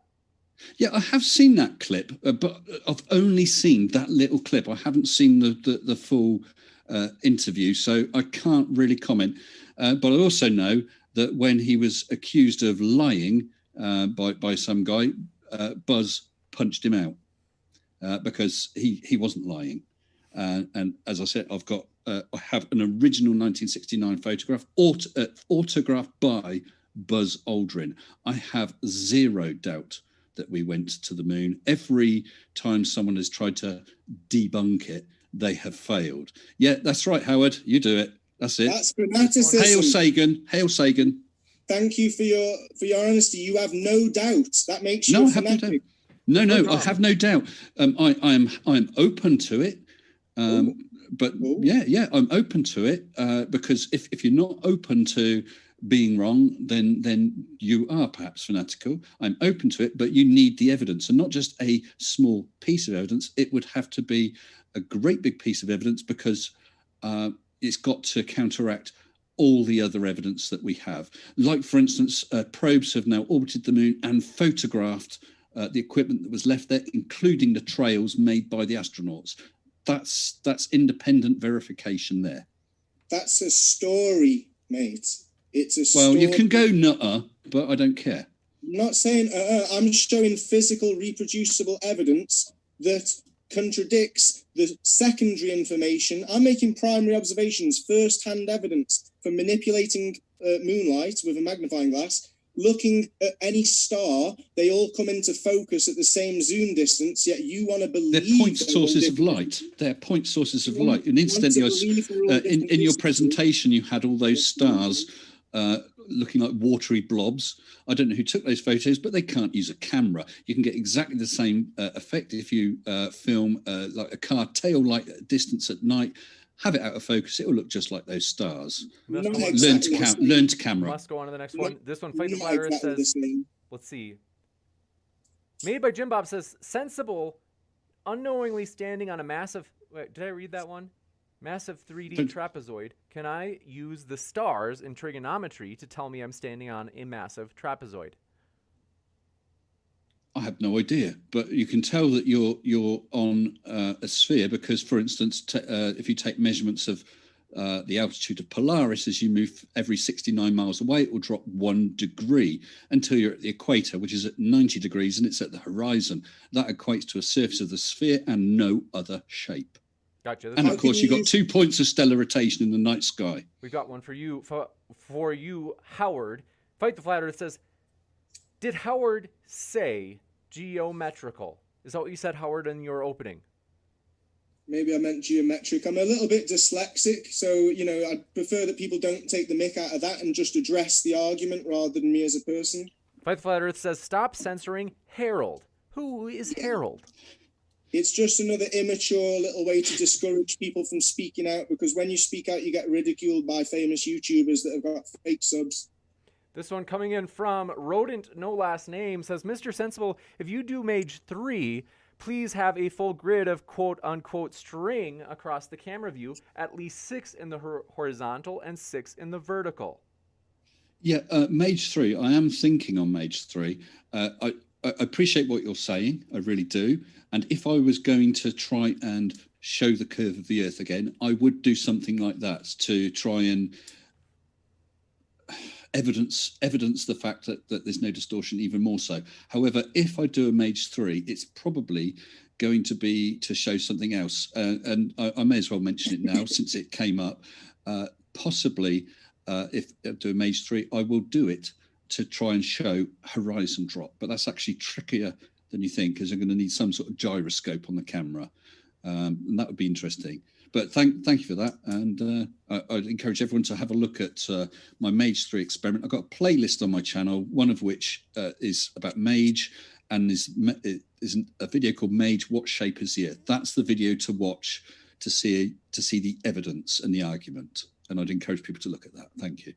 You got it, Dan. Thank you very much for this question. Coming in from Do Appreciate It RT96 says, Howard says the stars don't move, but Howard also says that the ISS is probably a star. Yeah, there's wandering stars, which we call planets, and then there's shooting stars. And talking about the stars, when people claim that they can check the angle or the height of things like Polaris, they're using trigonometry, and I don't see how they can get a right angle to calculate things with trigonometry on a curved surface. So if people use a flat baseline to make the calculations, how is that a curved surface, especially over greater distances? And I would say, yeah, planets. So the sextant needs a flat baseline. Your calculations need a flat baseline to have a right angle. So where's this curve coming from, apart from your imagination? Right. The question was about planets and stars. That guy was right. You did contradict yourself about saying stars don't move, and then about the ISS. But wandering stars is the name that the ancients gave to planets because they look like stars and they appear to wander around. Of course, they're not stars, and planets do move. You can see if you watch a planet over several weeks, you'll see how it's moved against the background of stars. Shooting stars are nothing more than specks of dust, grains of sand. If you've never seen one, then perhaps you'll wonder about it. But it's a bright flash, lasts a second or two. I've seen many, and they call so there's no way you can equate a shooting star with a planet, and certainly not with a satellite, which moves at a steady pace and is 100% predictable. Go to a website like Heavens Above. There are others.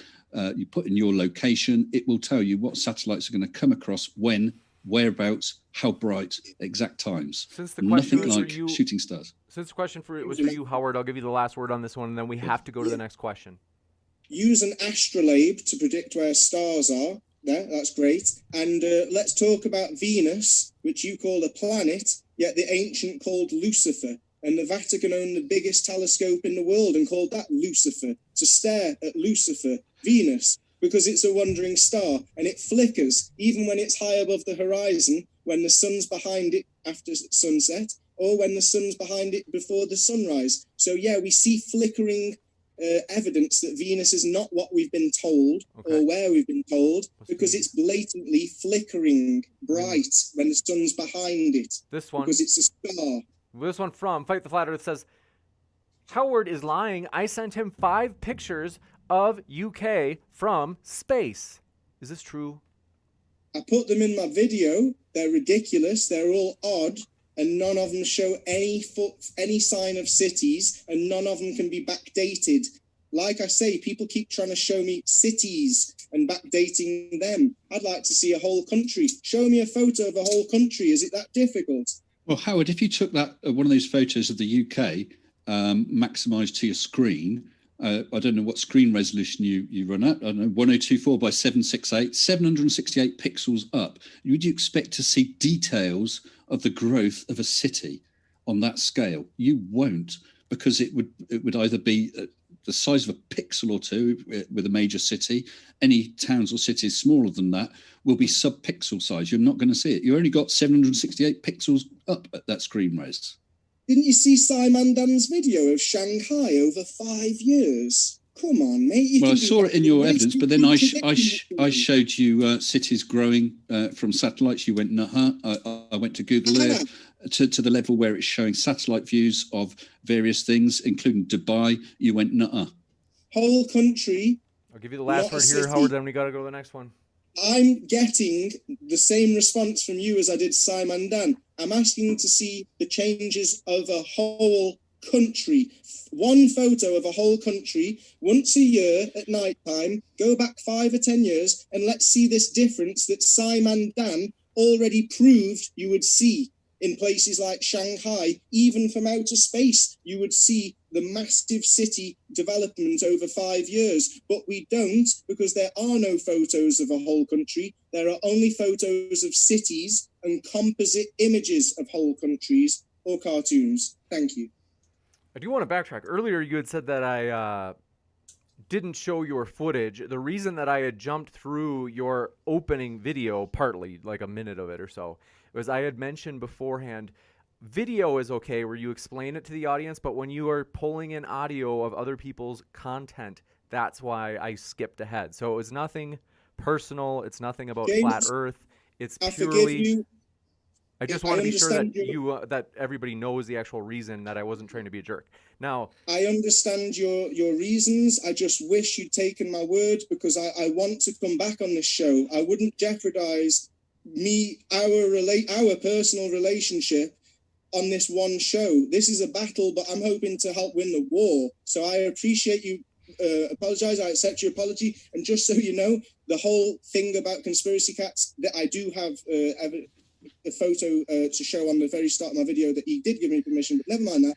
It had already finished. So if we could go back to that observation, if you know roughly where it is, I would love everyone to see the streetlights 20 miles away. It was literally just about to come on, and it's the hardest evidence I've got, which is why I went and offered 10 grand on national TV, because a little bit lower to prove me wrong that we should be skeptical. I'm not saying that the Earth's flat.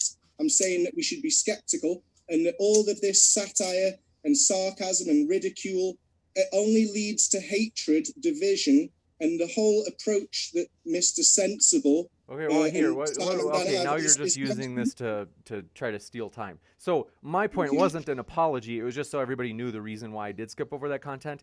And I also told you beforehand, if you wanted to show a picture of the streetlights, you don't need audio, which is what I told you about before the debate. So next question. Truth Nerd says, Howard, honestly, if you dismiss all Apollo evidence as fake, are you not all the more going to dismiss all Artemis evidence as fake and CGI?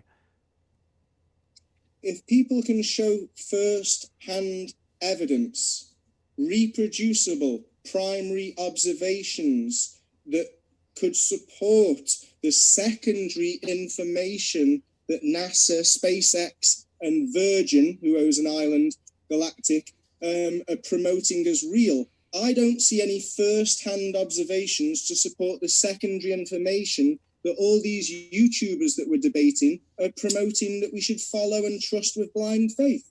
I'm promoting experimentation, and I don't see why everyone's so triggered by that, unless it's because that's part of the programmed reaction of being indoctrinated and being under Well, can I just quickly respond to that? Sure. I did show you exactly that in my presentation. I showed you the cloud patterns from MAGE, the cloud patterns from 2 independent satellites. I forget the name of the one. It was used by the Met Office, and the other one was a NASA one. They matched what MAGE showed. So MAGE confirmed the satellites confirmed each other, and the satellites confirmed MAGE. This one, so that's independent confirmation. You confirmed cloud formations from high altitude. Yes, great, well done. We must move on. You haven't confirmed anything from outer space. Rodent, no last name, says, Howard, George, you must be exhausted moving those goalposts so far away. And Warren Evans says, if you look up fanatic in the dictionary, there's a picture of Howard. What are your thoughts, Howard? Great. So when I said that you can't visit the Antarctica, it's because it's nearly impossible. The only way that you can get permission to go to the Antarctica is to have hardly any supplies of food or for warmth. So because they're so strict on nature preservation, the only way a multi-millionaire could go to the Antarctica is to go there for a couple of days. You can't travel very far in a couple of days, especially if you're not allowed to take any machinery or food supplies. So yes, it's allowed, but it's allowed in a way that you cannot do anything when you get there. So independent exploration is really suppressed. Right, you said that it's suppressed. You said that in your evidence. I said it isn't. You now seem to have changed a little. Certainly, the Antarctic Treaty is available for anyone to read. It's 4 A4 pages. It does not say you can't go. Yes, it has to. You have to protect the environment. Yes, you're not allowed to do military stuff there. That's what the treaty is for. It's not saying you can't go there. It's just that it will be rather expensive because it's a dangerous place at the arse end of the world. How come Richard Branson hasn't flown over there? That would be safe, no? No one's flown over the Richard Branson. Well, why not ask you? Why has nobody, no rich people or government agency or military, flown over the whole Antarctica in a straight line with a video recorded? It doesn't exist. Maybe because you can't. I'm not sure. Have a look at one more orbit. That was a north-south circumpolar. I've already seen it, and it didn't go over the whole Antarctica. It went over a portion. I've already looked into it. None of your claims are backed. This one, coming in from Cheese Quarter Pounder, says, "What should I say to my rice to make it taste nice?" JB Charles says, nice. Speak nice to each other. That's why I'm against all of this ridiculous name calling. And I'm not just shouting out the globe believers. Like I said, I've got friends that believe in the globe, but they're not fanatical. I'm also shouting out all of the flat earthers preaching their beliefs. Everyone needs to stop calling them globe tards and stop trying to make names ballers. Let's just talk to each other with respect. Enough's enough. Gotcha. And JB Charles says, "Don't Buzz. Didn't Buzz tell a little girl they haven't went to the moon?" I have seen that clip. I don't think he's saying exactly that. I can't remember the words he used. I have seen that clip, and I understand it's been argued against or debunked as to the meaning. But I'll be honest, I can't recall the exact words, so I can't comment on that, I'm afraid. You got it. Arn Rurvik says, "Howard, why don't you take a satellite dish, go outside, and prove that TV signals don't come from space? Cheap and easy. Are you too lazy?" Most satellite dishes, if you pay attention, are pointed horizontally or slightly diagonal to go over the buildings that are close to them. There's not many satellite dishes that point up. They tend to be... They do at the equator, Howard. They don't in the UK. That was the point of my evidence. Yeah, because they can bounce signals off the electromagnetic field. There's many satellite dishes that do that, yeah. What electromagnetic field? You call it the Van Allen belt. Right, well, I don't think the Van Allen belts come into it at all. Well, this one. I'm saying that they bounce off the firmament, Van Allen belts, electromagnetic field, call it what you want. Next up, David Oliver says, "Can I ask Howard why we have 2 points of stellar rotation and why Polaris and Sigma Octantis are in opposite hemispheres?" Yeah, if you put a number 6 on the ceiling and then you go stand at the other end of the room, it looks like a 9. So if you're at the equator and you look inwards, you'll see that the stars are going clockwise. If you then turn the other direction, they're still, is this right? Yeah, they still go over your head from east to west, regardless of which direction you look. And this would make sense on either model. And I'm not a flat earther. I'm saying that there's a lot of evidence against the globe, especially space exploitation, and that we shouldn't be arguing about things when we could be comparing evidence instead. I appreciate it is an evidence, Howard. It is an evidence. Okay, Howard, we need like a valid explanation. It is an evidence, Howard. For instance, if you were on a merry-go-round, a roundabout, and you had Polaris over the centre of the roundabout, yeah, as you're turning around, it would be rotating one way. If you looked outwards from the roundabout, you see everything just pass by, not a second rotation point. If you have an LP record, it rotates around the hole in the middle on the spindle. You can't have 2 points of rotation on a flat shape. Yes, you can. No, you can't. You've just broken geometry now then as well. Please let me speak. when your field of view is limited and there's other optical effects due to atmosphere and also possibly what they call the firmament or the electromagnetic field, if the stars are fixed in a position like we see them, then it would make sense that the optics would bend. There are many experiments where you can get a glass dome and show how things will bend the other way when you get closer to the edge. So there are scientific experiments that prove the optical effects that you're claiming we don't see. I'm not saying that that is the definite answer. I'm just saying that it can be explained. Let's move on. We do have a question. This one coming in from Retro Bill says, saying, quote, we've taken pictures in space is a personal accomplishment akin to saying we've won the Super Bowl. I don't know who that's for. It's for Mr. S because it's fanaticism. It's okay, literally no, let's let him respond then. Could you just repeat that, please, James? Then? They said, saying, quote, we've taken pictures in space, unquote, is a personal accomplishment akin to saying, quote, unquote, we've won the Super Bowl. I'm not really sure of the point he's making, but I can say that I showed images from the Met satellite and from a NASA satellite showing the cloud patterns over Europe, not just over the UK, over Europe, and they matched the cloud patterns that I saw from a lower level from MAGE. So I have personally photographed cloud patterns that then matched the satellite. And there's another guy, I think he's from the Southern Hemisphere, who has taken or looks at weather patterns in his sky and matches them to the Himawari, and they always match. You got it. This question coming in from Do Appreciate It. David Oliver says, I would love to know how shooting stars and then space dust, they just say, and then never encounter a dome.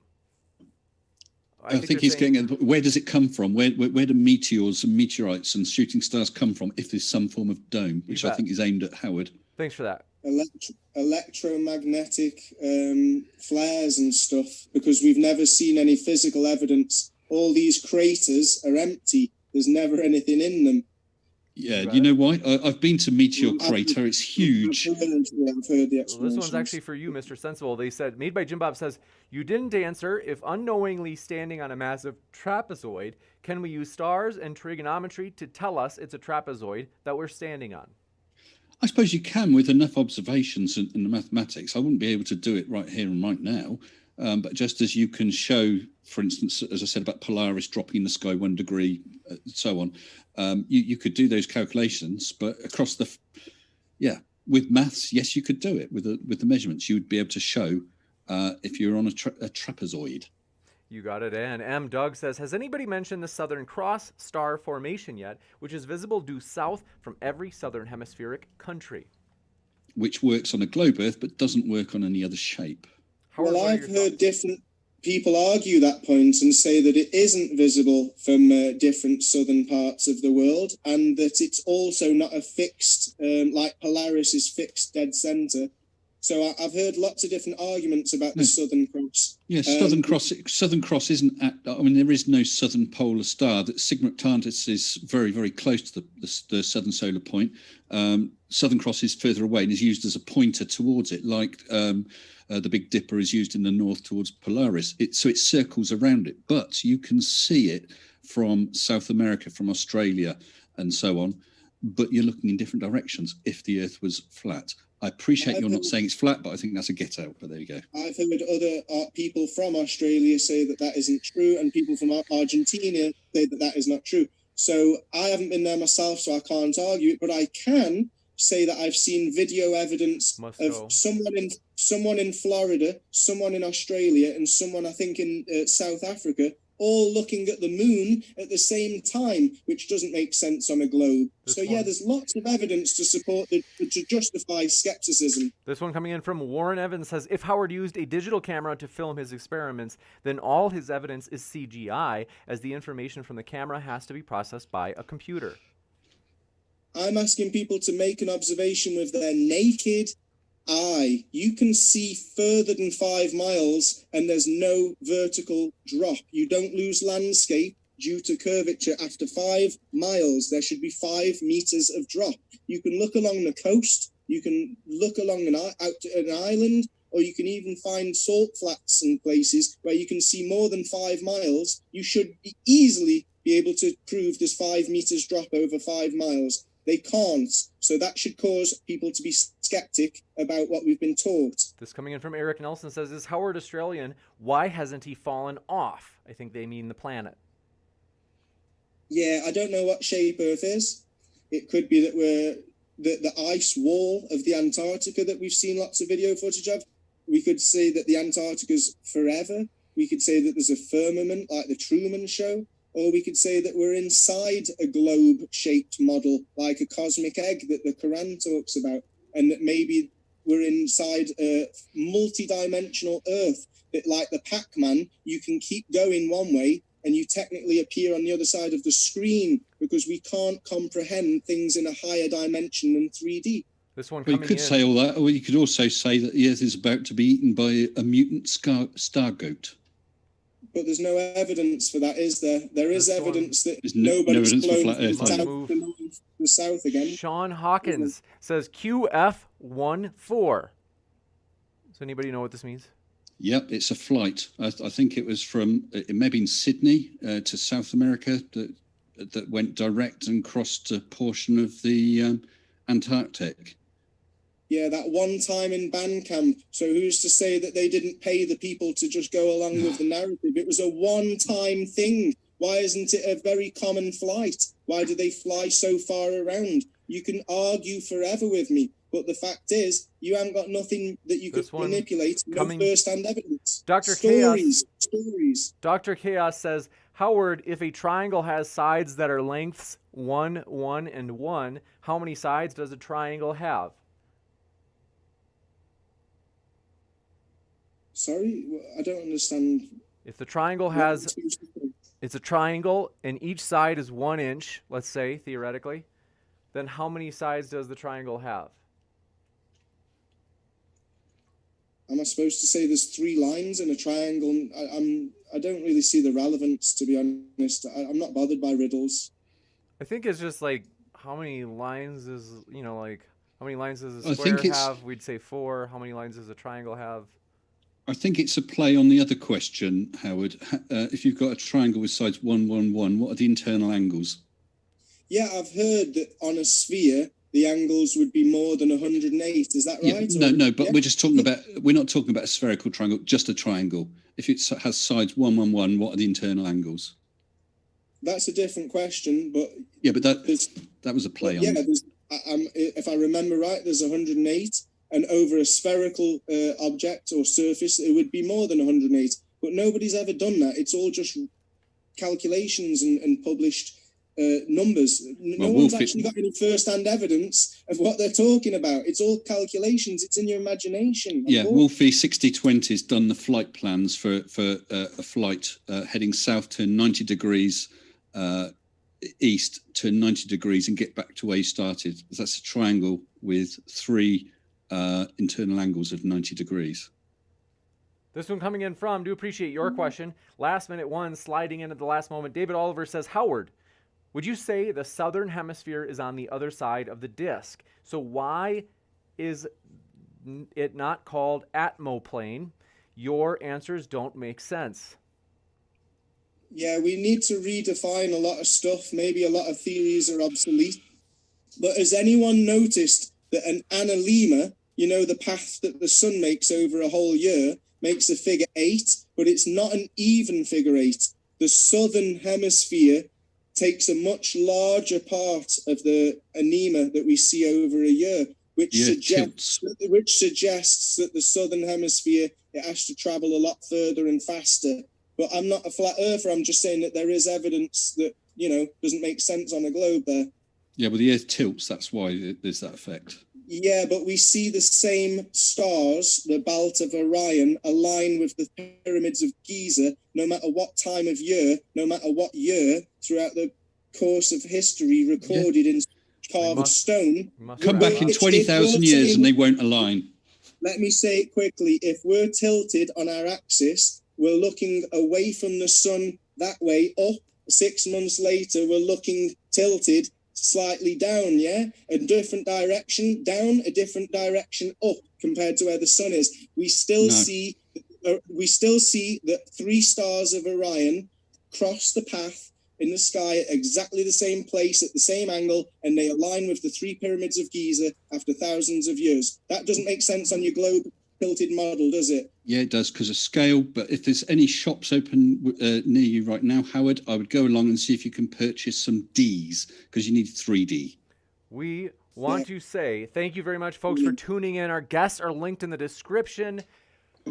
Also, do want to mention, very excited for, as mentioned earlier, last night's debate on whether or not gravity is a hoax, whether or not gravity is fake, with Flat Earth Aussie, as well as newcomer Jockle last night. That is exclusively on the podcast. So if you didn't get to watch it live, that's the way to check it out, is via the podcast. And so I want to say both Mr. Sensible and Howard George Stirrup, speaking of which, are both linked in the description box here and will be linked in the podcast episode for this. So if you're listening via podcast right now, you can scroll down and find Mr. Sensible's and Howard's links, as we really do appreciate them. And so thanks, Howard and Mr. Sensible, for coming on. It's been a true pleasure to have you. My pleasure. Thank you very much, James. 100%. Thank you very much. And thank you, Howard. Yeah, cheers. Thanks. I hope you take some of my advice and lay off the ridicule. All right. Well, want to say thanks, and everybody. Take my advice. Look at some evidence. I'll be back in a moment with a post-credit scene letting you know about upcoming debates, so stick around for that. Thanks, everybody, and be back in just a moment.